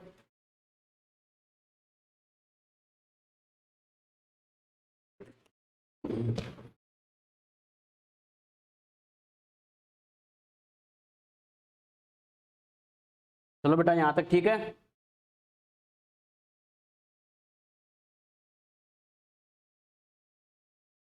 यहां तक ठीक है बेटा। चलो तो ये अपन ने बात की है क्या, यानी नेचर ऑफ सॉल्वेंट बोले या नेचर ऑफ क्या सबस्टांस की बात करें तो कैसे हमें आंसर देना है। क्लियर? चलो बेटा आगे बात करते हैं बच्चों, समझना इस चीज को अच्छे से। नॉर्मली क्या, यानी factor affecting to rate of ionization, आयनन की मात्रा को प्रभावित करने वाले कारकों में हमने 4 फैक्टर देखे हैं, 4 फैक्टर डिस्कस किया। क्या? सबसे पहले टेम्परेचर, फिर क्या कंसंट्रेशन और डाइल्यूशन, फिर अपने क्या डिस्कस किया नेचर ऑफ सबस्टांस, फिर अपने डिस्कस किया नेचर ऑफ सॉल्वेंट और मीडियम। 4 फैक्टर समझ में आए क्या? बिल्कुल बेटा आए होंगे, बहुत अच्छे से डिस्कस किए, लेकिन फिर भी कोई फायदा नहीं है कि एग्जाम के पॉइंट ऑफ व्यू से किसी में भी क्वेश्चन नहीं आएगा। क्लियर? ये जो 4 फैक्टर डिस्कस किए ये तो क्या कोचिंग टेस्ट पेपर या स्टेट में ही डिस्कस करेगा, पूछेगा कैसे करना है क्या करना। एग्जाम के पॉइंट ऑफ व्यू से जो अपने लिए इंपॉर्टेंट है उसको मैं स्टार मार्क करके लिख रहा हूं बेटा, ध्यान रखना। नंबर 5 है क्या, कॉमन आयन इफेक्ट। क्या कहा? कॉमन आयन इफेक्ट, ये ध्यान रखना। सम आयन प्रभाव, क्या कहा? हिंदी में से क्या कहते हैं बच्चों? सम आयन प्रभाव, कॉमन आयन इफेक्ट यानी सम आयन प्रभाव। इसका मतलब क्या होता है समझना इस बात को। पहली बात तो कॉमन आयन का मतलब क्या होता है, दो अलग अलग इलेक्ट्रोलाइट अगर है, मैंने क्या कहा, दो अलग अलग अगर इलेक्ट्रोलाइट है, उन दोनों में कोई भी एक आयन सेम है, उसे बोलते हैं कॉमन आयन इफेक्ट। समझ में आ गया? जैसे एक तो मान लो HCl, HCl के लिए दोनों आयन कौन है बेटा? H plus Cl minus. HCN के लिए कौन है? H plus Cn minus. H plus दोनों में कॉमन है या नहीं है, बोलते हैं कॉमन आयन इफेक्ट। क्लियर? ठीक है बेटा, तो पहली बात तो कॉमन आयन इफेक्ट का मतलब क्या, दो एग्जांपल, दो कंपाउंड ऐसे हो जिसमें एक आयन सेम हो तो वो क्या होता है? Common ion effect, common ion बोला जाता है इसे। क्लियर? अब कॉमन आयन इफेक्ट होता क्या, समझना इस चीज को अच्छे से कि when a strong electrolyte with common ion, wording को अच्छे से सुनना बेटा, और इसका रीजन भी बताऊंगा मैं ऐसा क्यों बोल रहा हूं और ऐसा क्यों होता है, समझना।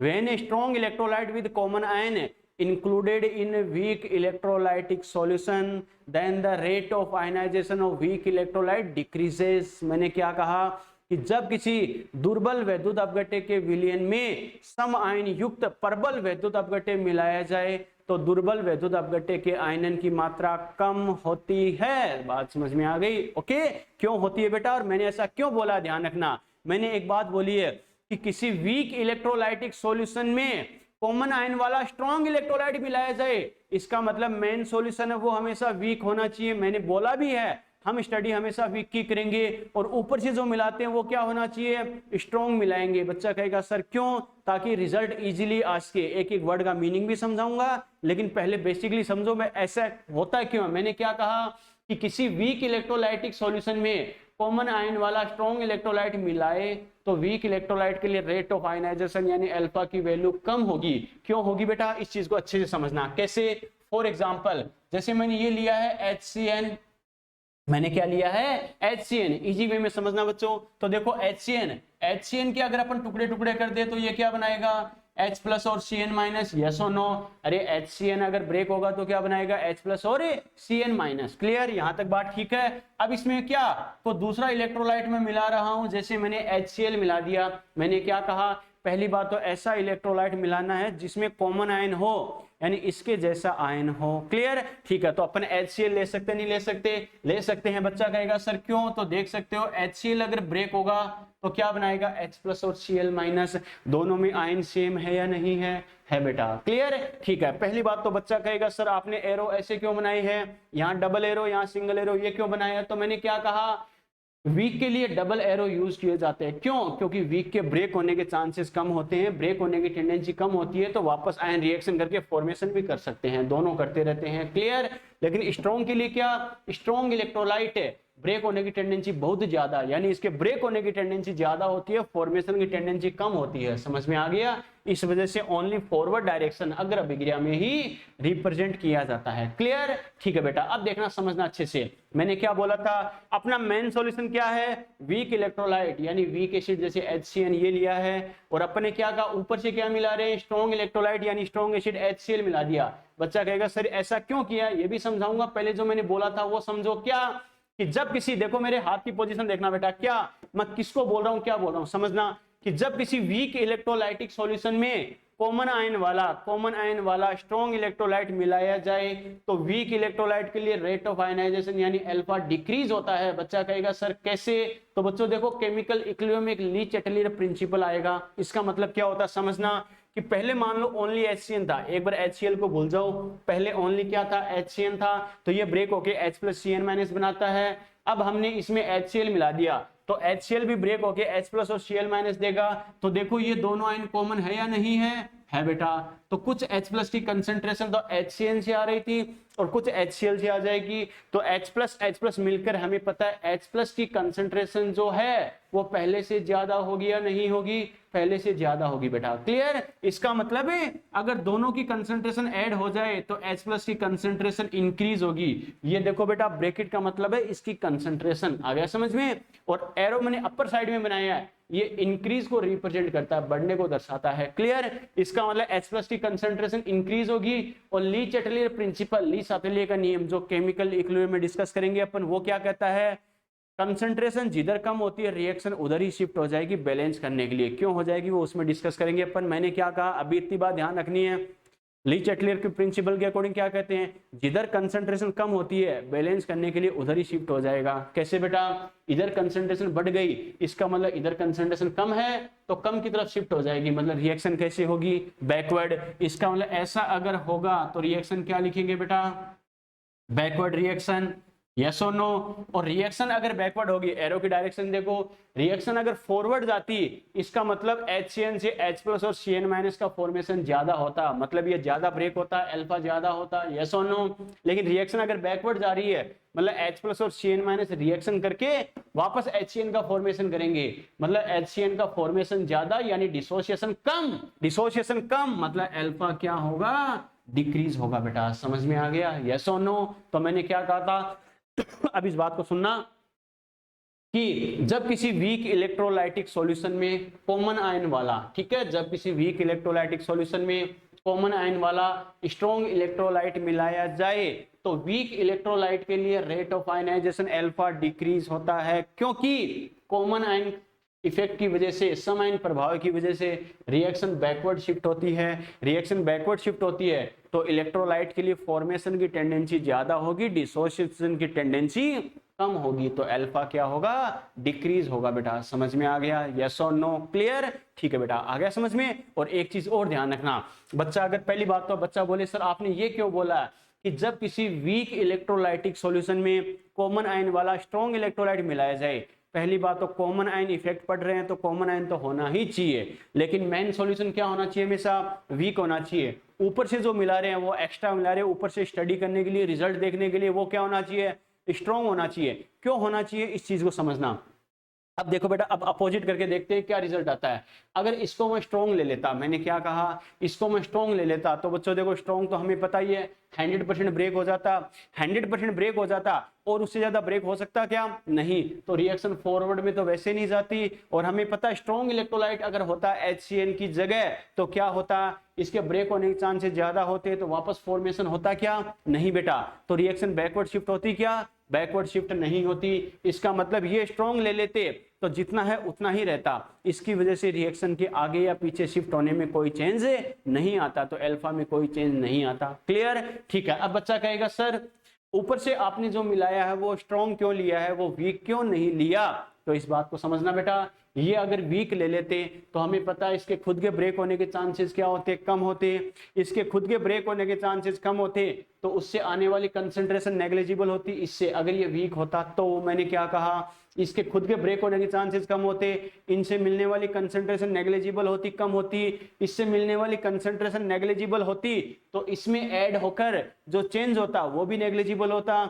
अगर इसमें चेंज नेग्लिजिबल होता तो रिएक्शन के फॉरवर्ड या बैकवर्ड डायरेक्शन में शिफ्ट होती क्या, नो बेटा। ये सारा रिजल्ट क्यों आ रहा है, क्योंकि ये जो वीक इलेक्ट्रोलाइट था उसके आयन के अंदर दूसरे इलेक्ट्रोलाइट के आयन की कंसंट्रेशन ऐड होके इसकी कंसंट्रेशन में चेंज करती है, उस चेंज को बैलेंस करने के लिए रिएक्शन आगे या पीछे शिफ्ट होती है, रिएक्शन फॉरवर्ड या बैकवर्ड शिफ्ट होगी, उस वजह से क्या होता है, अल्फा इंक्रीज या डिक्रीज होता है। समझ में आ गया बेटा, यस और नो। लेकिन ये अगर वीक होता तो हमें पता खुद ही रो रो के टूटता, खुद ही अगर रो रो के टूटता तो उससे आने वाली कंसंट्रेशन भी बहुत कम होती, नेग्लिजिबल होती। अगर वीक से आने वाली कंसंट्रेशन नेग्लिजिबल होती तो इसमें ऐड होकर जो चेंज होता वो भी नेग्लिजिबल होता, और चेंज अगर नेग्लिजिबल होता तो रिएक्शन फॉरवर्ड या बैकवर्ड शिफ्ट होती क्या, नहीं। और जब तक रिएक्शन फॉरवर्ड या बैकवर्ड शिफ्ट नहीं होती, अल्फा इंक्रीज या डिक्रीज यानी अल्फा में चेंज होता क्या, नहीं होता बेटा। समझ में आ गया मैं क्या कहना चाहता हूं, क्लियर। इसी वजह से ध्यान रखना, जो मेन इलेक्ट्रोलाइट है वो हमेशा वीक लेते हैं। वीक क्यों लेते हैं, ताकि मान लो वीक 100% तो आयनाइज नहीं होगा, हमें पता है। अगर सपोज करो 50% होता है, अब 50 के कंपैरिजन में को दूसरा इलेक्ट्रोलाइट मिलाने पर 50 से 60 पर जाता है या 50 से 40 पर आता है, यानी पहले से कम होगा या ज्यादा होगा, इसका रिजल्ट हम देख सकते हैं, हम ऑब्जर्व कर सकते हैं। समझ में आ गया। और ऊपर से जो मिलाया वो हमेशा स्ट्रॉन्ग क्यों मिलाते हैं, क्योंकि अगर वीक लेते, वीक मिला दे तो वीक से आने वाले आयन खुद ही क्या होंगे, नेग्लिजिबल होंगे। नेग्लिजिबल होंगे तो उसकी वजह से रिएक्शन पर जो इफेक्ट आएगा वो भी नेग्लिजिबल आएगा, कोई खास ज्यादा चेंज नहीं आएगा। जब कोई चेंज ही नहीं आएगा तो मिला के फायदा क्या हुआ। समझ में आ गया। तो पूरे चैप्टर में एक बात दिमाग में सेट कर लेना, क्या हमें जो स्टडी करनी है, यानी हम ना जो मेन सॉल्यूशन होगा हमारा वो हमेशा वीक का होगा, और उसमें चेंज देखने के लिए ऊपर से जो मिलाएंगे वो हमेशा क्या होगा, स्ट्रॉन्ग होगा। क्यों होगा, समझ में आ गया, यस और नो, क्लियर बेटा।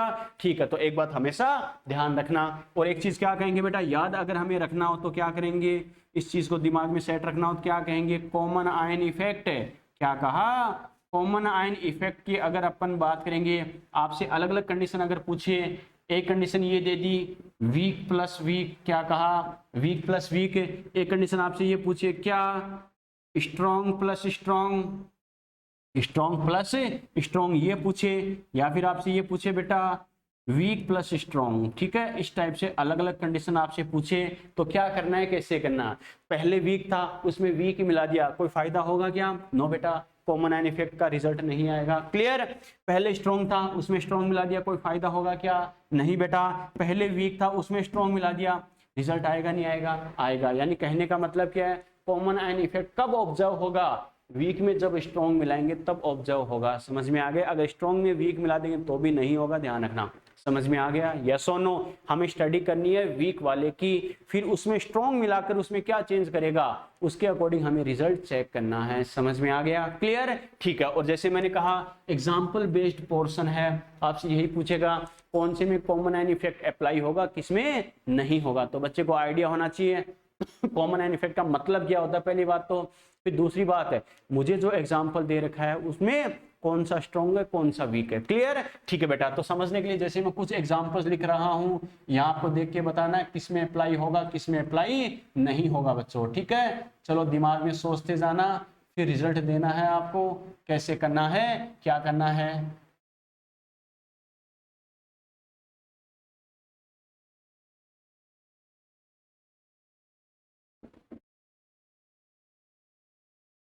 एक एक करके बच्चों आपको बताना है किससे क्या रिजल्ट आएगा, कैसे करना है। ठीक है, सोचते जाना अच्छे से।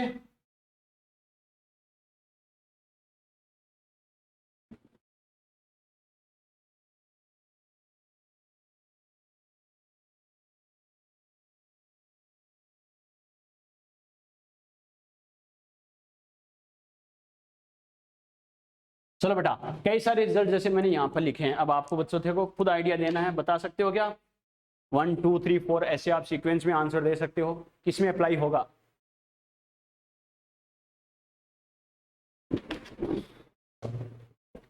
चलो बेटा, 1 बाय 1 देखते हैं कैसे करना है। सबसे पहले मैंने क्या कहा, बच्चे को आइडिया होना चाहिए जो एग्जांपल मुझे दे रखा है वो किसका एग्जांपल है, HCl प्लस NaCl। बेटा जो आपका रिजल्ट है आप साइड में मुझे मैसेज कर सकते हो कि सर जैसे नंबर देके अपने according first second third fourth fifth six seven, ठीक है बेटा, अपने अकॉर्डिंग नंबर देके बता सकते हो किसमें अप्लाई होगा, फर्स्ट में थर्ड में फिफ्थ में, ऐसे आप मुझे आंसर कर मैसेज कर सकते हो। देखो बेटा समझना, फिर अपने आंसर मैच करना कौन सा सही था कौन सा गलत है। गलत तो नो टेंशन। देखो बेटा HCl क्या है, स्ट्रॉन्ग एसिड, और NaCl क्या है, सॉल्ट है बेटा। ठीक है, अरे स्ट्रॉन्ग एसिड प्लस सॉल्ट दोनों ही स्ट्रॉन्ग है बेटा, स्ट्रॉन्ग प्लस स्ट्रॉन्ग के लिए होगा क्या, नहीं होगा। क्लियर। NaOH, NaOH क्या है बच्चों, स्ट्रॉन्ग बेस, और ये क्या है, सोल्ट है, तो स्ट्रॉन्ग प्लस स्ट्रॉन्ग होगा क्या, नहीं होगा बेटा। NH4OH प्लस NH4Cl, अरे NH4OH क्या होता है, वीक बेस, और ये क्या है, सोल्ट है। मैंने क्या कहा, NH4Cl क्या होता है, सोल्ट होता है। और देख सकते हो दोनों में कॉमन आयन है या नहीं है, NH4 plus NH4 plus, common ion भी है, वीक और स्ट्रॉन्ग का पेयर भी है, इसका मतलब इसके लिए अप्लाई होगा। क्लियर। या फिर अपन देख सकते हैं बच्चों, HCN क्या होता है, वीक एसिड, H2CO3 भी क्या होता है, वीक एसिड। एसिड हो चाहे बेस हो, हमें इससे मतलब नहीं है, कॉमन आयन होना चाहिए और वीक प्लस स्ट्रॉन्ग का पेयर होना चाहिए। दोनों ही वीक का कोई फायदा होगा क्या, नहीं बच्चों। HCN है, HCN क्या है, वीक एसिड है, HCl क्या है, strong acid, weak plus strong है, और कॉमन आयन भी है H प्लस H, यानी इसके लिए होगा। क्लियर। HCN क्या होता है बच्चों, वीक एसिड। किसी बच्चे को अगर ये भी अगर अंधेरे में जी रहा कि सर ये वीक एसिड कैसे हुआ, स्ट्रॉन्ग बेस कैसे हुआ, पीछे के 2 लेक्चर जरूर देखना बेटा, ठीक है। एक एक चीज मैंने उसमें समझाई है, कैसे ध्यान रखना है। HCN वीक एसिड, NaCN क्या है, सोल्ट है, वीक एसिड प्लस सोल्ट, यानी हमें पता है बच्चों, अरे वीक और स्ट्रॉन्ग सोल्ट क्या होते हैं, स्ट्रॉन्ग इलेक्ट्रोलाइट, स्ट्रॉन्ग का वीक और स्ट्रॉन्ग का पेयर है, एप्लीकेबल होगा बेटा। क्लियर। CN-CN-, ठीक है। यहाँ बच्चा क्या कहेगा, HCN weak acid, NaOH strong base, तो बच्चा कहेगा सर एप्लीकेबल होगा, यस और नो, नो बेटा, यहाँ एप्लीकेबल नहीं होगा। बच्चा कहेगा सर क्यों, तो देखो बेटा इनके आयन मैच करो, H plus CN minus, Na plus OH minus, अरे दोनों में कोई कॉमन आयन है क्या, पहले कम से कम जिसकी स्टडी कर रहे हो वो तो होना चाहिए, पहले क्या होना चाहिए, कॉमन आयन होना जरूरी है। जब कॉमन आयन ही नहीं है तो स्ट्रॉन्ग और वीक चेक करके क्या फायदा, पहले देखो कॉमन आयन है क्या, दोनों कंपाउंड में कोई आयन सेम है क्या, उसके बाद देखो मैं कॉमन आयन इफेक्ट अप्लाई कर सकता हूं या नहीं कर सकता हूं, और करना है तो कैसे करना है। क्लियर। तो बेटा देखो क्या लिखेंगे इसमें, क्या कह सकते हैं, common ion, common ion not present, okay, common ion इसमें प्रेजेंट नहीं है बेटा, समझ में आया। इस वजह से क्या होगा, जब कॉमन आयन ही प्रेजेंट नहीं है तो इसमें कॉमन आयन इफेक्ट अपने अप्लाई कर सकते हैं क्या, नहीं कर सकते, खासकर ध्यान रखना बच्चों, समझ में आ गया। तो एग्जाम के पॉइंट ऑफ व्यू से बहुत इंपॉर्टेंट है, चैप्टर में भी बार बार काम आएगा, ये कॉमन आयन इफेक्ट क्या होता है, कैसे होता है। यहाँ तक को डाउट है तो बोलो फटाफट। चलो बच्चों के आंसर आए थे क्या, आंसर आए बेटा किसी के, चलो 3, 5, 6 कौन कौन से, देखो बेटा 3, 5 और 6, वेरी गुड। रितु ठीक है बेटा, सॉरी 5 नहीं होगा, कौन सा नहीं होगा बेटा, क्यों नहीं होगा, वीक एसिड प्लस सोल्ट बेटा होगा, होगा 5 में बिल्कुल बेटा, श्योर हो जाओ। प्रेम 5 और 6 नहीं होगा बेटा। बाकी बच्चों को समझ में आ गया होगा कैसे होगा कैसे नहीं होगा। किसी की दिक्कत है तो बोलो, किसी भी एग्जाम्पल में किसी बच्चे की दिक्कत है तो बोलो, कोई दिक्कत बेटा, कोई भी दिक्कत, कोई परेशानी,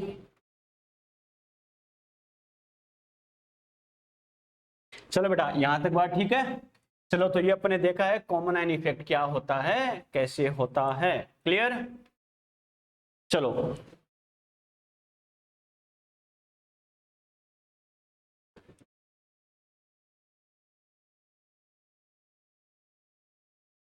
चलो आगे बात करते हैं बेटा। तो देखो नंबर 5 फैक्टर के बाद डिस्कस करते हैं बेटा, इसका लास्ट फैक्टर क्या होता है, अनकॉमन या अपोजिट आयन इफेक्ट। नंबर 6 क्या कहेंगे, अनकॉमन, अनकॉमन और अपोजिट आयन इफेक्ट, यानी विषम आयन प्रभाव। ओके, नाम से पता चल रहा है बेटा, उसमें हमने कॉमन आयन लिया था, इसमें क्या लेना है, अनकॉमन आयन लेना है, अपोजिट आयन लेना है। ओके अब बच्चा कहेगा सर उसमें कॉमन था इसमें अनकॉमन है, यानी अपोजिट क्यों बोला है, सेम नहीं होना चाहिए। क्लियर। तो बच्चा कहेगा सर इसका मतलब रिजल्ट अपोजिट आ जाएगा क्या, रिजल्ट अपोजिट आएगा क्या इसमें, नहीं बेटा। एक चीज खास कर ध्यान रखना बच्चों, क्या रिजल्ट अपोजिट आएगा क्या, बिल्कुल बेटा रिजल्ट तो अपोजिट आएगा ही आएगा। लेकिन बच्चा कहेगा सर सारी कंडीशन में अपोजिट कर दूं क्या, इसमें ये लिया था उसमें ये लेंगे, नो बेटा, सारी कंडीशन आपको अपोजिट नहीं करनी है, बस 2 ही कंडीशन आपको अपोजिट करनी है। क्या, जहां कॉमन आयन वाला कंपाउंड ले रहे थे अब आपको क्या लेना है, अनकॉमन आयन वाला कंपाउंड लेना है। पहले जहां अल्फा डिक्रीज हो रहा था अब अल्फा क्या होगा, इंक्रीज होगा। ओके, कैसे होगा, वही कॉन्सेप्ट है, उसी को देखो कैसे अप्लाई करना है। सबसे पहले मैंने क्या कहा, आपको ऐसा एग्जांपल लेना है जिसमें आयन कॉमन ना हो। क्लियर, आयन कॉमन ना हो तो जैसे मान लो एग्जांपल अपन ने ले लिया HCN, कोई दिक्कत नहीं है, ये अपन ने ले लिया H प्लस और CN माइनस में ब्रेक होगा। क्लियर, हमेशा ध्यान रखना मैंने क्या कहा था, मेन इलेक्ट्रोलाइट, मेन कंपाउंड हमेशा वीक का ही लेना है बच्चों, क्लियर। मेन कंपाउंड क्या लेना है, वीक ही लेना, ताकि उसमें पहले से वो इंक्रीज हुआ या डिक्रीज हुआ ये चेंज आ सके। मेन कंपाउंड वीक लेना है, उसमें फिर स्ट्रॉन्ग ऐड करके देखना है क्या चेंज आएगा, क्लियर। ठीक है बेटा, तो मैं स्ट्रॉन्ग ले रहा हूं, स्ट्रॉन्ग इलेक्ट्रोलाइट ले लिया, फॉर एग्जांपल मैंने NaOH ले लिया। और NaOH मैंने क्यों लिया है, क्योंकि NaOH के जो दो आयन है Na+OH- है, इन दोनों में कोई सा कॉमन है क्या, कोई कॉमन नहीं है बेटा, कॉमन नहीं होगा, अनकॉमन, तभी तो बोलते हैं बेटा अनकॉमन आयन इफेक्ट। समझ में आ गया, क्लियर। ये जब ब्रेक होगा तो क्या बनाएगा, Na+ और OH-, समझ में आ गया, ठीक है बेटा।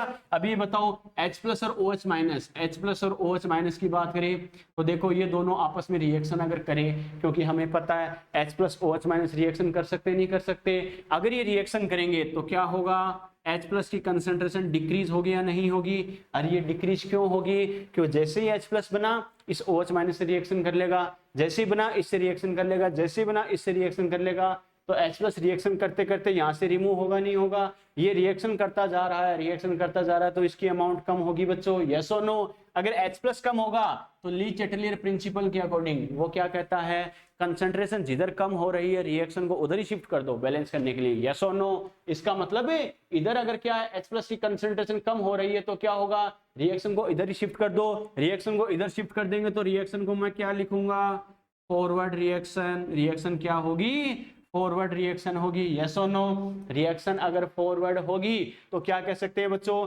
अगर रिएक्शन फॉरवर्ड में जाएगी तो ये बताओ HCN से H+Cn- का फॉर्मेशन ज्यादा होगा या H+Cn- से HCN का फॉर्मेशन ज्यादा होगा। रिएक्शन का फॉरवर्ड में जाना यानी HCN से H+Cn- की तरफ जाना, यानी HCN से H+ और Cn- का फॉर्मेशन ज्यादा होगा, इसका मतलब ये ज्यादा ब्रेक होकर इनका फॉर्मेशन करेगा, यस और नो। अगर ये ज्यादा ब्रेक हो रहा है, ब्रेक ज्यादा हो रहा है, यानी इसके लिए रेट ऑफ आयनाइजेशन अल्फा क्या होगा, इंक्रीज होगा बेटा, यस और नो। तो मैं स्टेटमेंट क्या बोल सकता हूं, व्हेन ए स्ट्रॉन्ग इलेक्ट्रोलाइट, अच्छे समझते जाना कि when a strong electrolyte with uncommon ion included in a weak electrolytic solution, then the rate of ionization of weak electrolyte increases because the concentration of ions decreases in product side, so reaction is shifted in forward direction and alpha will increase, clear। मैंने क्या बोला है कि जब किसी दुर्बल वैद्युत अपघट्य के विलयन में विषम आयन युक्त प्रबल वैद्युत अपघट्य मिलाया जाए तो दुर्बल वैद्युत अपघट्य के लिए आयनन की मात्रा बढ़ती है, क्यों, विषम आयन प्रभाव के कारण क्या होगा, उत्पाद की दिशा में आयनों की सांद्रता कम होगी, अतः अभिक्रिया अग्र दिशा में विस्थापित होगी और अल्फा बढ़ेगा, यस और नो, क्लियर। खासकर ध्यान रखना बच्चों, ठीक है बेटा।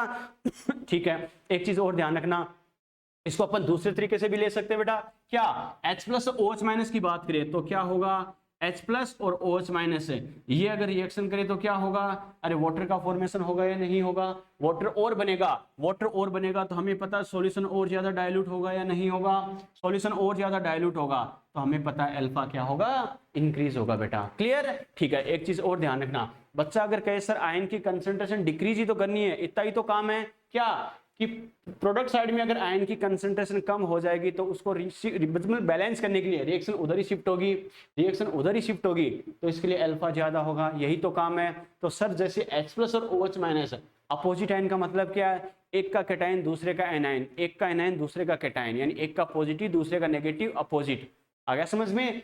सर ये अपोजिट आयन ये प्लस ये माइनस रिएक्शन कर सकते हैं तो ये प्लस ये माइनस भी तो रिएक्शन कर सकता है। अभी तक जो मैंने बताया ये तो हर कोई टीचर बताता है, लेकिन ध्यान रखना मैं क्या बोल रहा हूं बच्चों, क्या कि सर जैसे ये प्लस और ये माइनस रिएक्शन करके क्या करते हैं, ये इफेक्ट शो कर रहे हैं, वैसे ये प्लस ये माइनस भी तो रिएक्शन कर सकता है, बिल्कुल बेटा कर सकता है। तो सर इसके लिए भी सेम रिजल्ट आएगा क्या, नहीं बेटा कोई रिजल्ट नहीं आएगा, क्यों, क्योंकि अगर इस Na+ और Cn- ने रिएक्शन कर ली तो क्या बनेगा, NaCN बनेगा। NaCN क्या होता है, सोल्ट होता है, सोल्ट होता है वो स्ट्रॉन्ग इलेक्ट्रोलाइट होता है तो उसके ब्रेक होने की टेंडेंसी बहुत ज्यादा होती है। ओके, बच्चा कहेगा सर इससे क्या होगा, तो समझना अगर इन दोनों की रिएक्शन से NaCN बन गया, नो डाउट इन दोनों की रिएक्शन से NaCN बन गया तो दोनों जब रिएक्शन करेंगे तो यहाँ से CN- की कंसंट्रेशन कम होगी या नहीं होगी? कम होगी बेटा। लेकिन दोनों की रिएक्शन से स्ट्रॉन्ग इलेक्ट्रोलाइट बन गया अरे NaCN क्या होता है? सॉल्ट, स्ट्रॉन्ग इलेक्ट्रोलाइट है। दोनों की रिएक्शन से स्ट्रॉन्ग इलेक्ट्रोलाइट बन गया। स्ट्रॉन्ग इलेक्ट्रोलाइट का नेचर क्या होता है? ब्रेक होने की टेंडेंसी बहुत ज्यादा होना। जैसे ही NaCN बना वो वापस ब्रेक हो जाएगा, और NaCN वापस अगर ब्रेक हो जाएगा, क्योंकि हमें पता 100% ब्रेक होता है,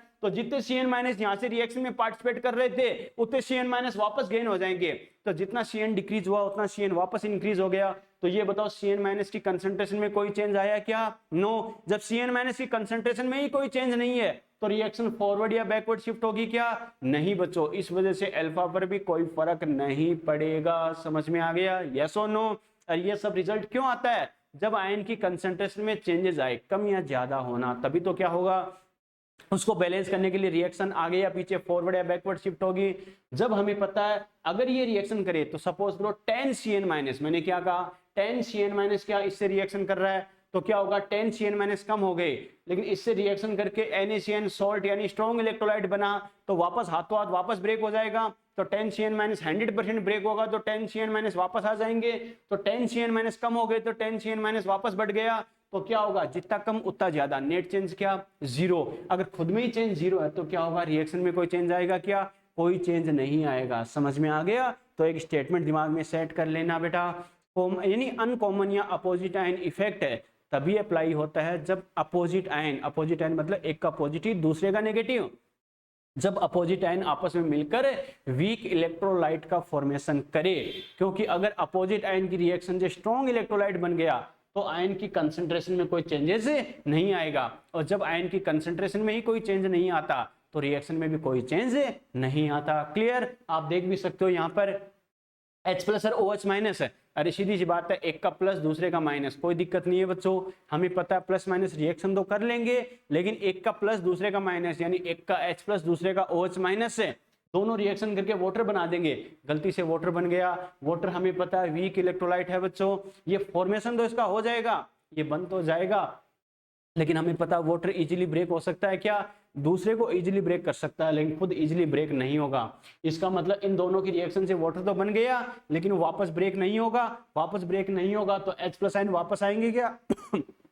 H+ आयन वापस आएंगे क्या? वापस H+ आयन गेन नहीं होंगे। इस वजह से आयन की कंसंट्रेशन क्या होगी, पहले डिक्रीज हुई तो डिक्रीज ही होगी, उसकी वजह से रिएक्शन में चेंज होगा बेटा। समझ में आ गया? क्लियर? तो अनकॉमन आयन इफेक्ट तभी एप्लीकेबल होता है, अप्लाई होता है, जब अपोजिट आयन मिलकर क्या करे, वीक इलेक्ट्रोलाइट का फॉर्मेशन करे। क्यों? अगर गलती से अपोजिट आयन से स्ट्रॉन्ग इलेक्ट्रोलाइट बन गया तो जितने आयन डिक्रीज हुए थे उतने वापस आ जाएंगे, वापस इंक्रीज हो जाएंगे। अगर आयन की कंसंट्रेशन में कोई चेंज नहीं आता तो उसकी वजह से रिएक्शन में भी कोई चेंज नहीं आता बेटा। समझ में आ गया? यस और नो? क्लियर? तो ये अपने बात की है अनकॉमन या अपोजिट आयन इफेक्ट। कोई दिक्कत बेटा यहां तक? यस और नो? कोई दिक्कत? समझ में आया बेटा? और एक चीज और खास कर ध्यान रखना बच्चों, क्या नोट लगा के लिखा रहा हूं बेटा, बार बार काम आएगा, ध्यान रखना। अगर अल्फा की अपन बात करें, अगर कंक्लूजन दिमाग में सेट करना चाहे तो दो चीजें अपने देखिए, लास्ट के दो इंपॉर्टेंट है, ध्यान रखना। कंसंट्रेशन यानी कॉमन आयन और अनकॉमन आयन। क्लियर? अपना रिजल्ट क्या था? कॉमन आयन तो क्या करता है, रेट ऑफ आयनाइजेशन को डिक्रीज करता है। इसका मतलब कॉमन आयन की कंसंट्रेशन जितनी ज्यादा होगी अल्फा उतना ही डिक्रीज होगा, ये जितना ज्यादा ये उतना ही कम, यानी इनवर्स। अपोजिट है या नहीं है? यस और नो? तो ध्यान रखना, alpha alpha inversely proportional to concentration of common ion. समझ में आ गया? यानी कॉमन आयन की कंसंट्रेशन जितनी ज्यादा होगी अल्फा उतना ही कम होगा। क्लियर? ठीक है बेटा। एक अपने क्या कहा, अनकॉमन आयन क्या करेगा, हमें पता है रेट ऑफ आयनाइजेशन को इंक्रीज करता है, तो अनकॉमन आयन की कंसंट्रेशन जितनी ज्यादा होगी अल्फा उतना ही ज्यादा होगा। यस और नो? तो ये जितना ज्यादा ये भी इतना ही ज्यादा। सेम सेम है या नहीं है? सेम सेम है, सेम रिजल्ट। इसका मतलब क्या, डायरेक्टली प्रोपोर्शनल, यानी क्या लिखेंगे, कंसंट्रेशन ऑफ, क्या कहा, कंसंट्रेशन ऑफ अनकॉमन आयन। इस चीज का खास कर ध्यान रखना। क्या कहा, कॉमन आयन की कंसंट्रेशन जितनी ज्यादा होगी अल्फा उतना ही डिक्रीज होगा, और अनकॉमन आयन की कंसंट्रेशन जितनी ज्यादा होगी अल्फा उतना ही इंक्रीज होगा या ज्यादा होगा बेटा। दोनों का ही क्या होता है, अल्फा पर इफेक्ट होता है, रेट ऑफ आयनाइजेशन पर इफेक्ट पड़ता है। एक तो क्या करता है, रेट ऑफ आयनाइजेशन को इंक्रीज करता है, एक डिक्रीज करता है। कैसे करता है, क्या करता है, एक एक चीज मैंने बताई है कैसे करना है, समझ में आ गया? ये बताओ यहाँ तक कोई दिक्कत है तो बोलो बेटा फटाफट, यस और नो, यस और नो। तो आज के लेक्चर में अपन ने बात की बेटा बेसिकली हमें कैसे ध्यान रखना है, डाइल्यूशन का मतलब क्या होता है, ओस्टवाल्ड डाइल्यूशन और कैसे एप्लीकेबल होगा, किस पर होगा, या फिर अल्फा फैक्टर फैक्टिंग टू अल्फा, बार बार हमारे काम आएंगे पूरे चैप्टर में। एक एक चीज को मैंने एक एक फैक्टर को अच्छे से समझाया है। कोई दिक्कत है तो बोलो बेटा आज के लेक्चर में, कोई भी दिक्कत, फिर लेक्चर कंप्लीट करते हैं अपना, फिनिश करते हैं, यस और नो, कोई भी दिक्कत, कोई भी दिक्कत बेटा फटाफट, यस और नो, यस और नो। चलो अरे यहाँ तक ठीक है, चलो बेटा स्क्रीनशॉट ले लेना। बाकी अपने नेक्स्ट लेक्चर में स्टार्ट करेंगे पीएच के बारे में। जैसे मैंने कहा था चैप्टर का बेसिक पार्ट क्या होता है, एसिड बेस, स्ट्रॉन्ग वीक, तीसरा क्या पीएच। तो कल जो पीएच के बेसिक कॉन्सेप्ट है, कल पीएच पूरा तो नहीं होगा, आगे बच्चों कई दिन तक पीएच ही चलेगा, लेकिन वो पीएच के सारे बेसिक कॉन्सेप्ट क्या है कल वाले लेक्चर वाले समझ में नहीं आएंगे। बेसिक कॉन्सेप्ट पीएच के बारे में तो आगे वाले समझ में आने का तो कोई मतलब ही नहीं है बच्चों, क्लियर? तो अपना बेसिक पार्ट में 2 पार्ट अपने कंप्लीट हो चुके हैं, एसिड बेस के बारे में, स्ट्रॉन्ग वीक के बारे में। नेक्स्ट लेक्चर में अपन बात करेंगे किसके बारे में, पीएच के बारे में, पीएच के बेसिक कॉन्सेप्ट क्या होते हैं, हमें कैसे करना, वो अपन डिस्कस करेंगे नेक्स्ट लेक्चर में। ओके बाय बेटा।